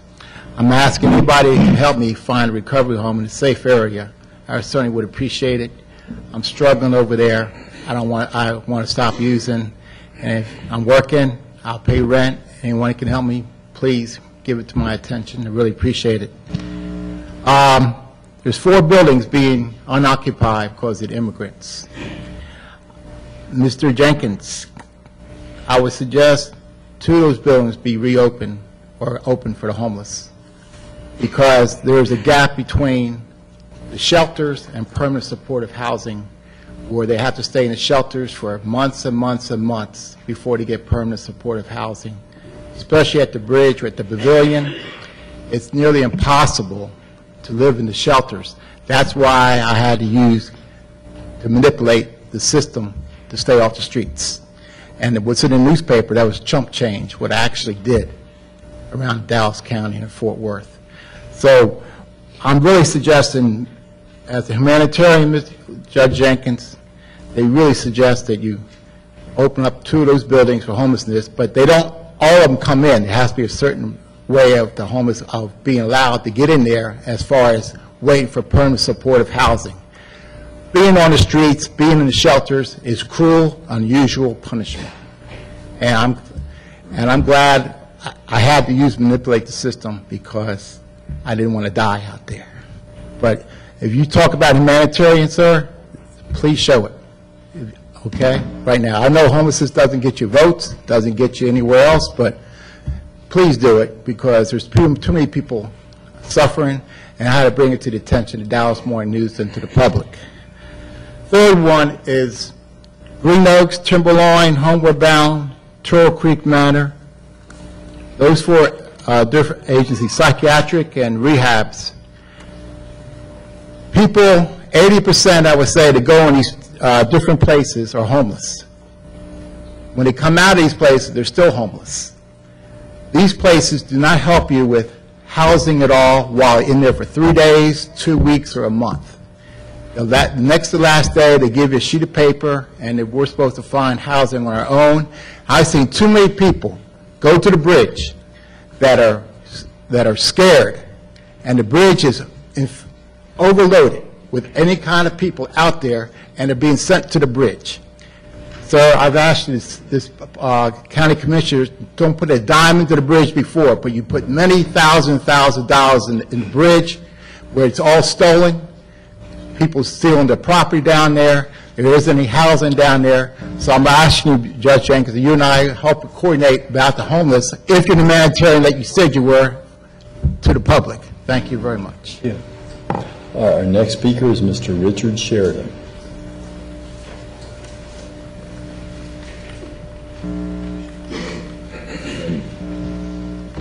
Sheridan, I appreciate that. You gave me an advance copy of your remarks. My staff could not find the headline beginning with the name of a... It's in the handout. I reproduced the exact copy of the Dallas Morning News on July 17th, exactly as it was printed. 2 headlines. 2 headlines. Exactly. You can go ahead and give your speech then. Absolutely. Thank you. My name is Rich Sheridan, 11301 Dennis Road, Dallas, Texas. Appreciate being here, Judge and Commissioners. The title of the speech is Where Are the Indictments, again, off the Dallas Morning News versus stated a little differently. The rich white man, and that's all caps. I love the Byrds' great song, Turn, Turn, Turn. It is from Ecclesiastes, and it's very contemporary today. I am here before you primarily in service to the black community, as I have done for the past 11 years. I'm here to help bring understanding, peace, and maybe the best way out of this mess that we are in. The road to our ultimate goal of peace and harmony today, the arriving at Martin Luther King Jr.'s promised land, will not be an easy one, and it will involve 5 steps, at least. Love, truth, agitation, humor, peace. To me, there is no coincidence that this federal case is happening during the 50th anniversary of the signing of the Civil Rights Bill. I see it as God's unseen hand providing Dallas with the opportunity to rid the city of those all-caps white men who have ruled it and ruined it for generations.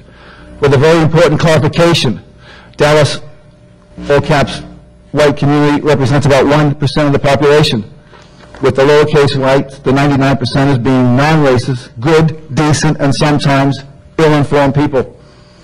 Former County Judge Jim Foster was recently quoted in the news saying that this federal case will change Dallas politics forever.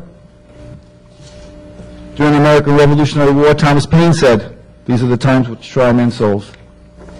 This case will test our souls and possibly decide the fate of each individual soul, depending on what side we are on.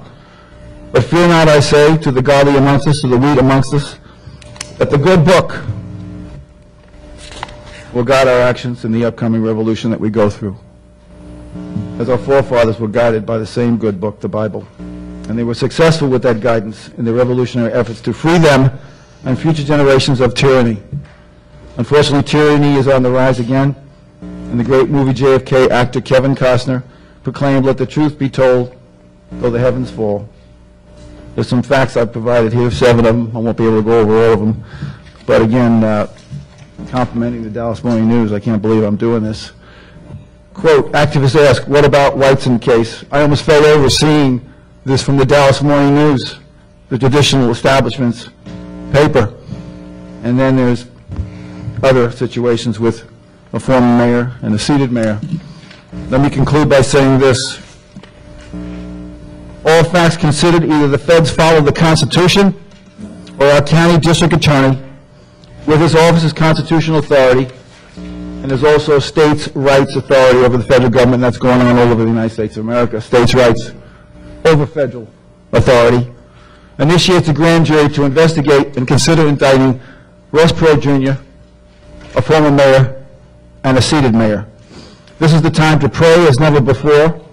Prayer is doing God's work where each of our individual callings are and asking for his help. God be with our judge and commissioners in these times which try our souls.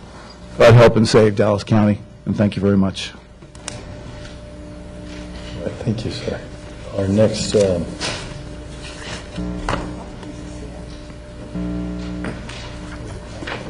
speaker is Mr. William Hopkins.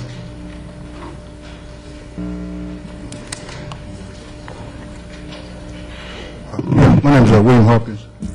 Judge Jenkins, I want to thank you, and you really step forward with the Hispanics, illegal Hispanics. You and the media, I want to thank the media and state representatives, state senators. You had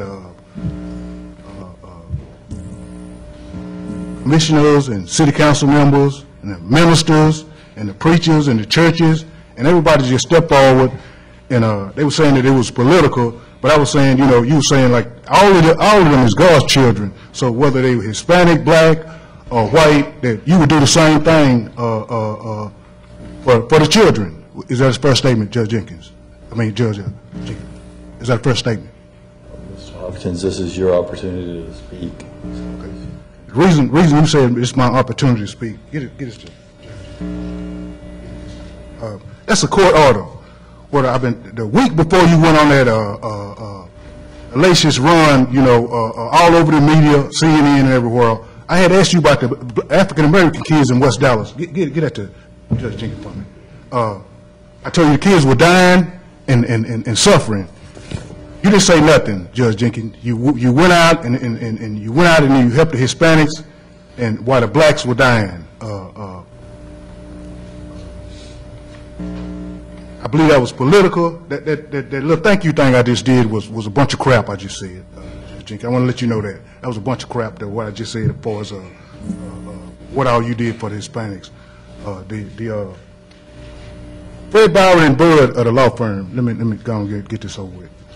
Fred Bauer and Bud, Lisa Blue, and Dorothy Bud helped with a lawsuit. The city and the state sued. That's what you got there, a court order, where they sued for the people in West Dallas. So by them being racial and Ku Klux Klan members, they decided not to do nothing. So they let Fred Bauer and Bud, Dorothy Bud, and Lisa Blue, which is Fred Bauer and Bud's wife, Lisa Blue, they let them handle the case. And they gave out maybe $60 million in West Dallas.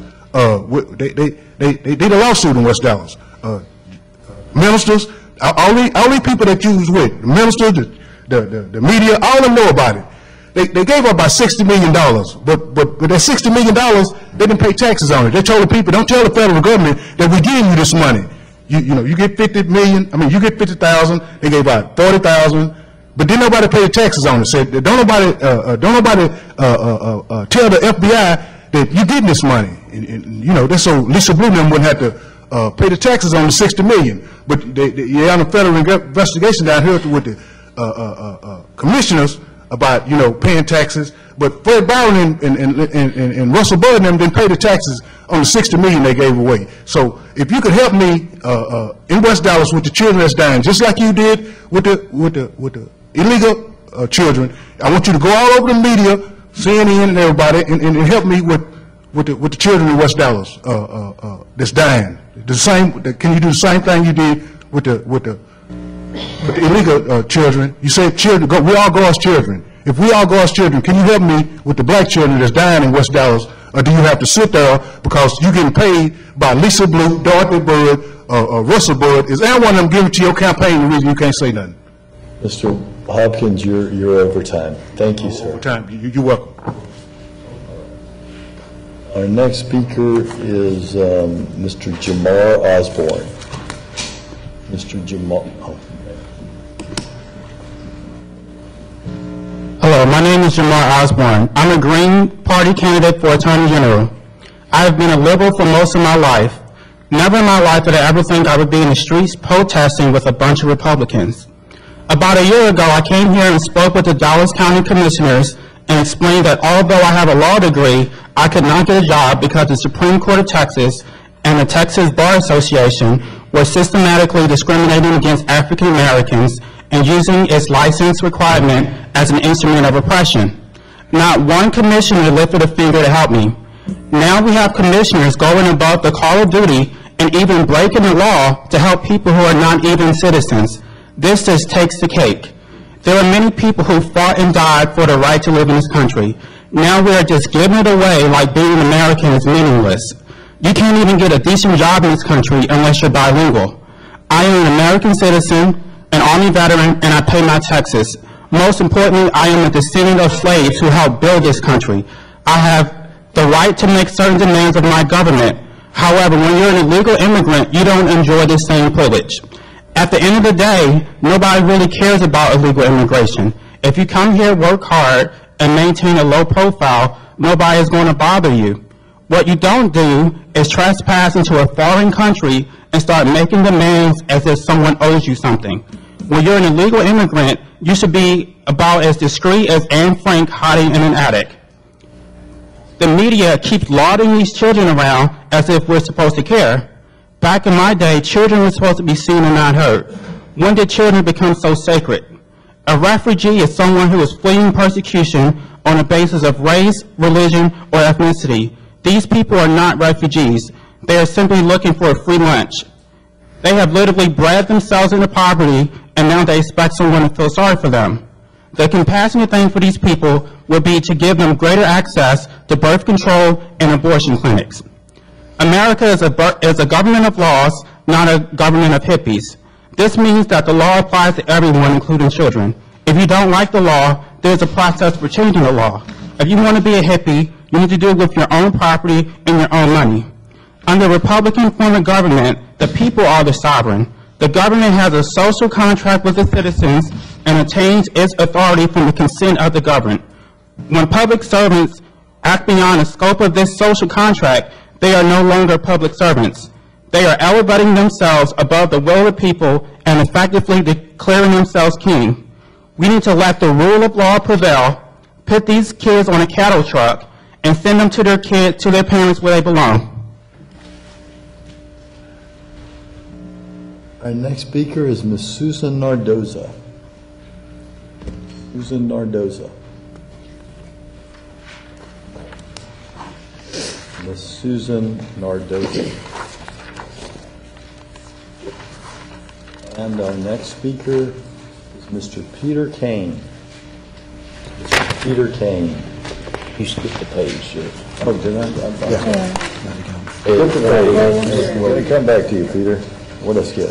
Eric Williams. Oh, I'm sorry. Our next speaker is Mr. Eric Williams. Good day. My name is Eric Williams, U.S. Congressional candidate for District 30, Dallas. My topic is work with no wages as a subsidy. I would like to begin by saying thank you for the slave era reparations resolution as the county's official position on slavery. It is, however, a non-binding resolution, and no tax money will change hands as a result of its passage.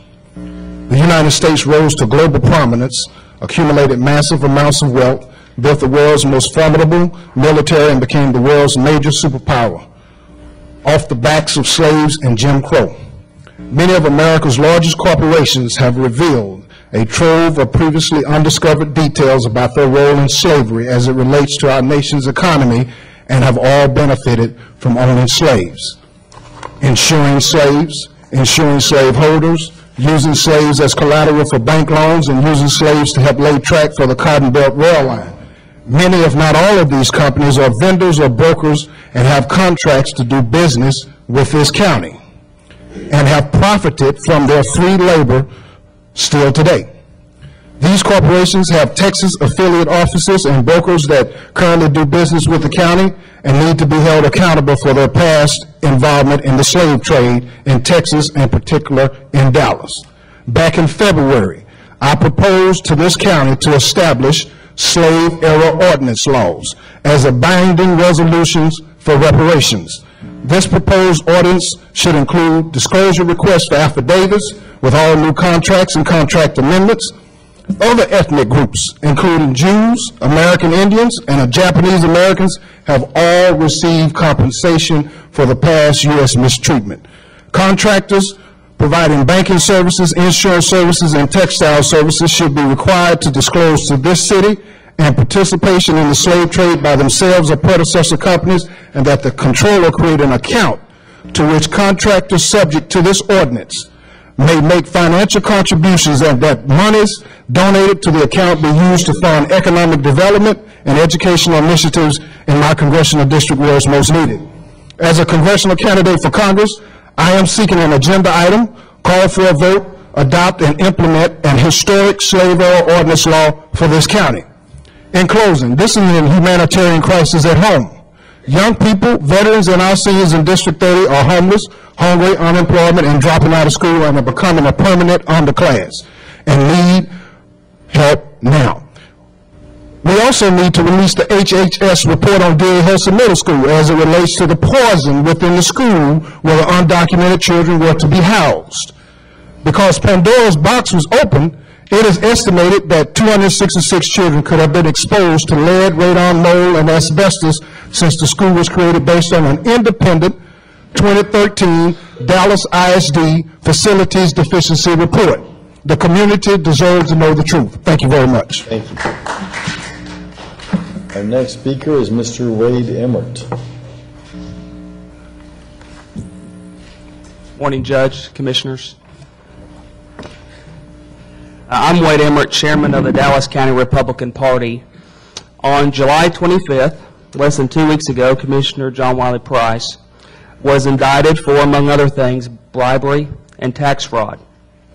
U.S. Attorney Sarah Saldana held a press conference where she said, for more than a decade, in a shocking betrayal of public trust, Commissioner Price sold his office on the Dallas County Commissioner's Court in exchange for a steady stream of bribes. U.S. Attorney Saldana is a Democrat, was appointed by a Democrat administration with a Democrat U.S. Attorney General. These charges should be taken seriously. I do think Commissioner Price is innocent until proven guilty. That is a different question, however, than whether he should remain in his position of power and influence until trial and possible conviction. This Commissioner's Court should not sit willingly and silently by while Commissioner Price continues to occupy the very position of power he is alleged to have betrayed. On TV over the weekend, when asked whether Commissioner Price should resign, Judge Jenkins said, "It's completely up to Commissioner Price." Commissioner Daniel said, "I have no place in that answer." Well, I'm sorry, but you all do have a place in that answer. The allegation is that for the past 10 years, county contracts have been rigged, with Commissioner Price selling his vote and influence to the highest bidder. That affects all Dallas County taxpayers, not just those in Commissioner Price's district. That affects the voters who put their faith in you to represent them, not just those who trusted Commissioner Price. Employees of cities and counties are routinely put on suspension with pay while their actions are being investigated, especially when their actions fall within their official duties. In fact, Dallas County has just such a court order. Ironically, it was passed less than a year ago by motion from Commissioner Price and seconded by Commissioner Garcia. It's entitled Arrests and Conviction Policy. And it says, depending on the circumstances of the arrest, charge, or warrant, the employee may not be permitted to work until such matters are resolved. The employee may be placed on leave of absence status until the employee is cleared or convicted of the charge. Certainly, elected officials should not be held to a lower standard than your own employees. You all should call for a resolution requesting that Commissioner Price step down pending the trial. It is your time to act. Do not betray your constituents' trust like Commissioner Price is alleged to have betrayed his. Thank you. Our next speaker is Mr. Andrew Goldsmith. This one? Sorry, wrong sheet. Next speaker is Miss Sandra Crenshaw.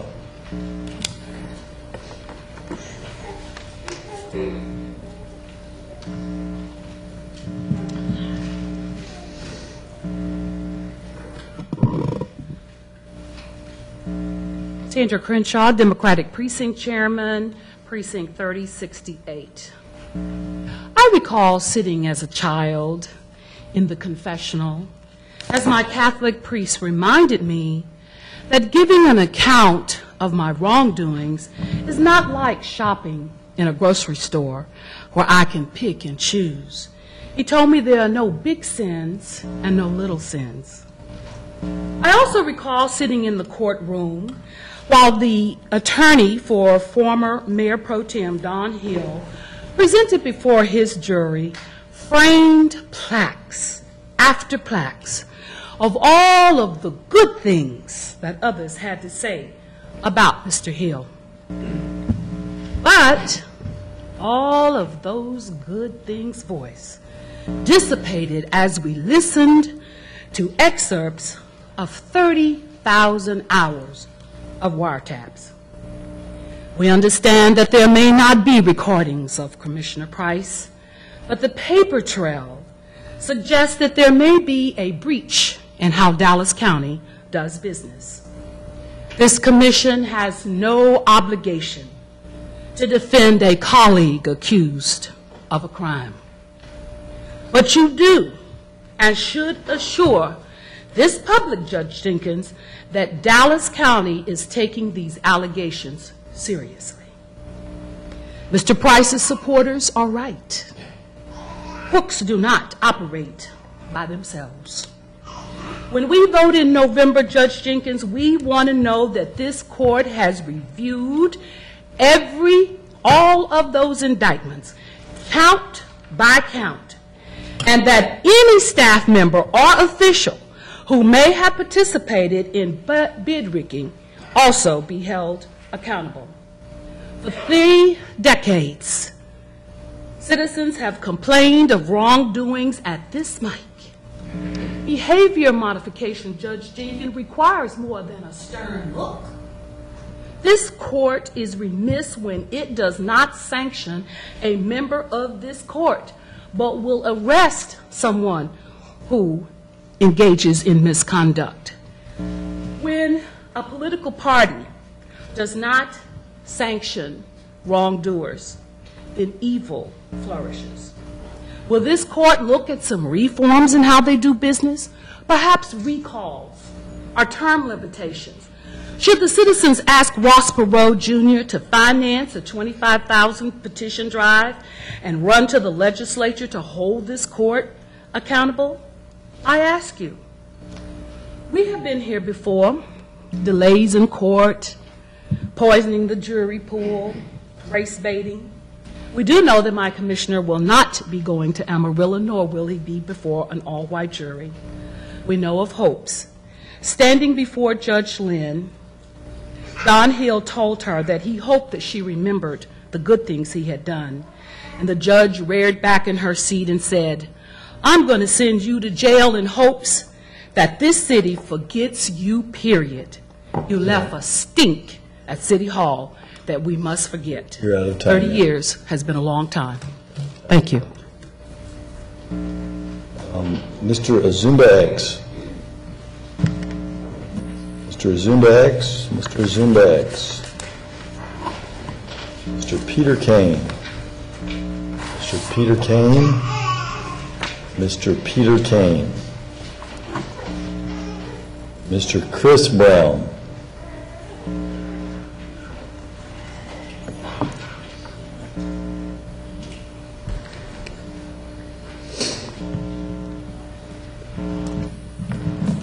Good morning. I come to you again for the 3rd time, asking to be regulated by this county. This is concerning road safety for families of death and funeral services. I'm Chris Brown. I'm the Chief Traffic Officer for Dallas. I come in front of you asking again to be regulated for a chance for a future for many years in public service I've also committed. Just anyone cannot do this job that we do. For those who have been to a funeral service or in a funeral procession knows how dangerous this job is. Road safety, due to cell phones and other activities that's going on in cars, has gotten escorts, maimed, dangerously causing problems on the roads.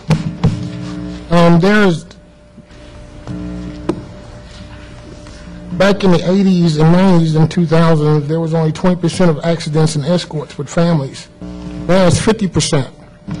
I had an escort die doing this job and many others since.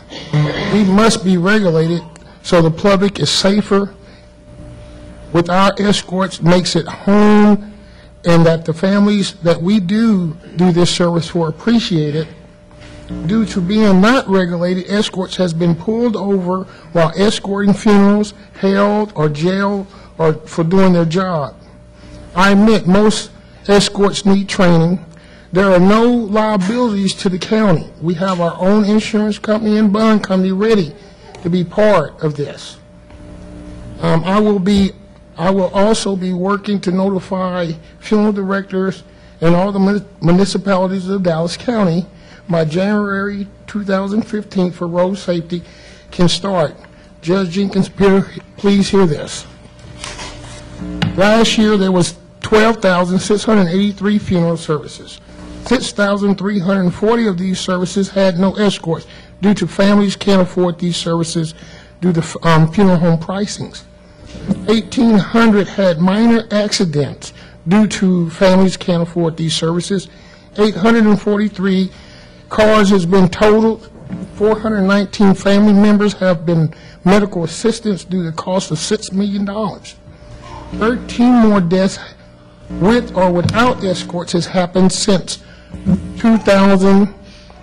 4 deaths for escorts also has happened at a cost to families who cannot afford it because we're not being regulated as other municipalities are. We're not asking for funds. We will make millions for the county with fees, fines, regulations, training for all funeral lead car directors, and also safety. We will be able to keep our safety moving families through the county at millions of dollars worth of cars. We do need to be regulated so that the public can know that we are someone who's trying to help these families. Thank you. Thank you. Mr. Hector M. Flores.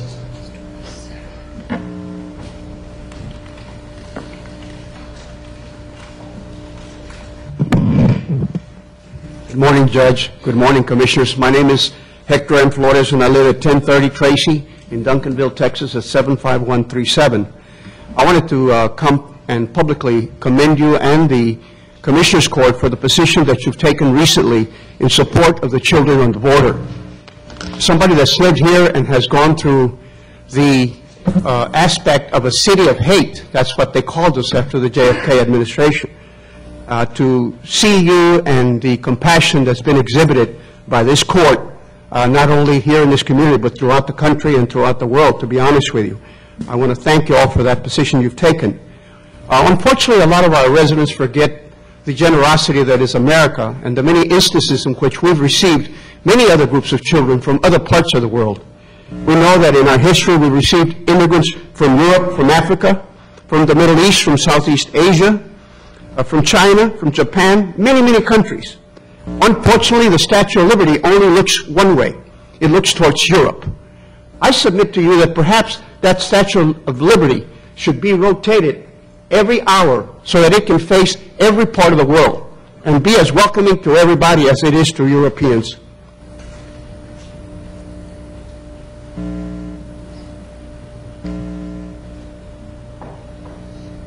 Children that are caught in desperate situations, parents that are caught in desperate situations, have to do desperate things. We don't support illegality in any way, but children are children, and we must be passionate about receiving them and helping them when we can. Thank goodness that things have resolved to where other methods are going to be done, and they will not be coming here. But it's that image that we project throughout the country about what not only Dallas is, but what Texas is and what America is. And America has always been open to immigrants to this country. Some can say that they came here legally and others that came here illegally or not. But I think we should be open to the fact that our state basically needs a workforce. If you look at the numbers, at the last census, there were 9.8 million Latinos in the state. In 15 years, it will be 15 million, and in 20 years, it will be 25 million. Meanwhile, we have a population that is continuously aging, like myself, that are part of the baby boomers. This is an infusion of people that will continue to help us continue the quality of life, in my opinion. But I want to thank you again, to you and everyone here that is receptive to helping these children. Thank you very much for listening to me.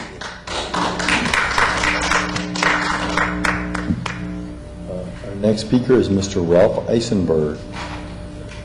Mr. Ralph Eisenberg. Mr. Ralph Eisenberg. Our next speaker is Reverend Peter Johnson. Reverend Peter Johnson. Reverend Peter Johnson. Our next speaker is Mr. Marco Maligan. Mr. Marco Maligan. Mr. Marco Maligan. Our next speaker is Mr. Andrew Goldsmith. Mr. Andrew Goldsmith. Mr. Andrew Goldsmith. Our next speaker is Mr. Carl Banks.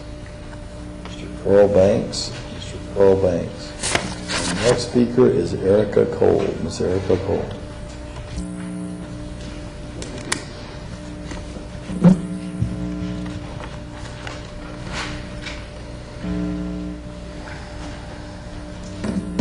Good morning, Commissioners. My name's Erica Cole. I'm at 9246 Forest Hills Boulevard. I was going to say some other things to you, but after listening to some of the other people, I don't think they quite understand. Some people don't quite understand what's going on with the children. I met a woman and made friends with her recently from Guatemala. She told me that there's bandits all over in her area, and her husband's business was targeted, and they want the bandits, whatever they are called, took his money and then killed him. And she didn't know what else to do. They targeted her the whole family to show their strength. Well, they came here. They're here now. She's working. She's invisible, but she's here. I don't know. When I look at the faces of those children coming across the border and seeing what kind of nightmare situations they've been in, that their parents would let them come across the border in these most dangerous situations, that concerns me. And I feel, I'm so proud that our county would take these children in. There's a law that was made when George Bush was in office, a law that says we have to take the kids in. Well, we did, and it didn't work out very well, but I mean, it didn't work out as it wanted to be, but it started a groups of people. There's a woman named Cindy Noble Cole. She has a Facebook page. She decided the day after you talked about the kids coming in that she would collect supplies, donations for the kids. Well, she collected. She thought she was going to collect 50 bags of supplies. It was over 500. 700 people around the country, mainly in Texas, have donated to it, and it was just a grassroots effort. I mean, I know there's a lot of other people doing the same thing, and it was really, it makes my city that I was born in look like a friendly city. This is a county I want to live in, that's kind and thoughtful and have our arms open to the people, that and maybe we can see that other groups of people. Now she's going to start working on school children, and the group is going to be collecting donations. I think this is a great opportunity for all of us to feel a part of the system, and that we can all find something that we can be involved with to change our city, our state, and our country. And I tell you, so many people from all over the country have told me they had no idea that Dallas was such a progressive city, county, and I'm just so proud to be here. Thank you so much, all of you. Thank you. Oh, and 90% of the kids that come here that don't have some kind of legal assistance 90% of them have to go back to where the dangerous places are. So I hope we can get a lot of attorneys to help out. Thank you. Thank you. All right, Mr. Randolph Shaheed? Mr. Randolph Shaheed. Randolph Shaheed. And I've got on my list a representative from the Hispanic Bar Association, but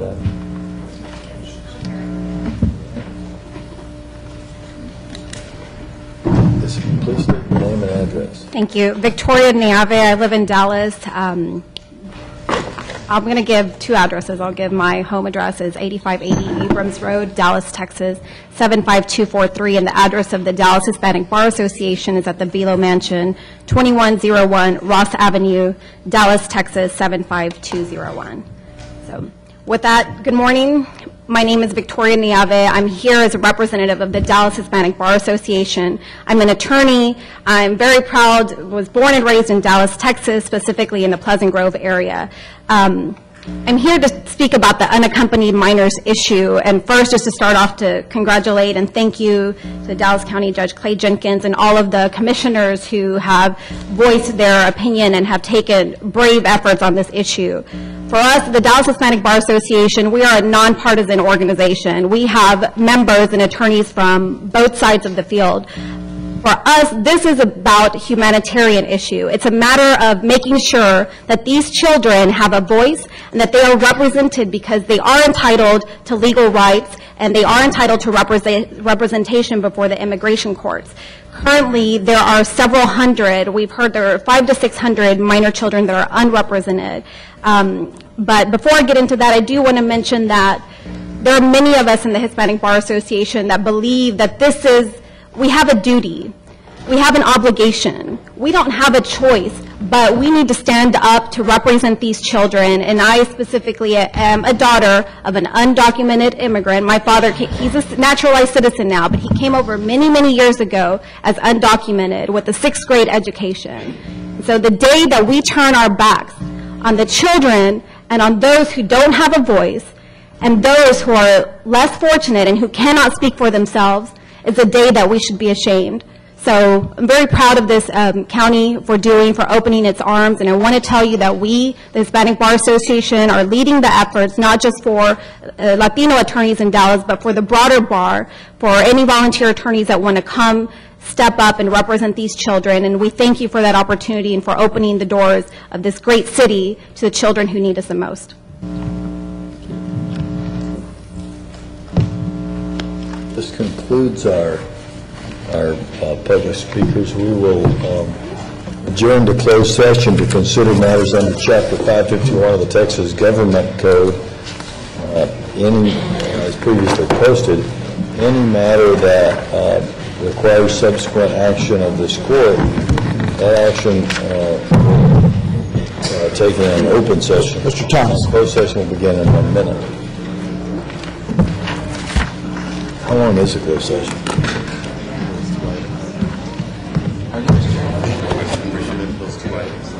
Yeah. I love it. You know, I passed close to all the ones you gave me. They're all gone.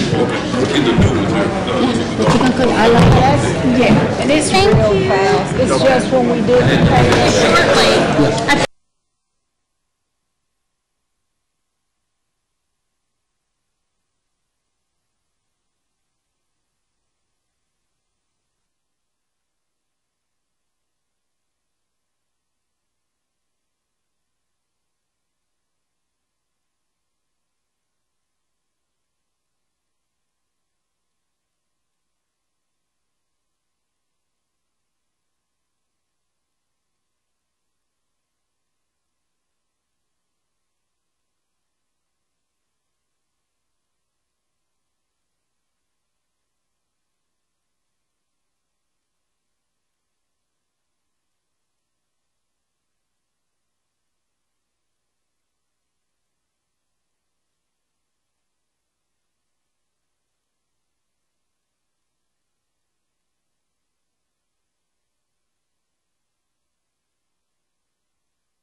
No further action necessary as per the closed session. The court stands adjourned. Judge, can you come see this? Sure.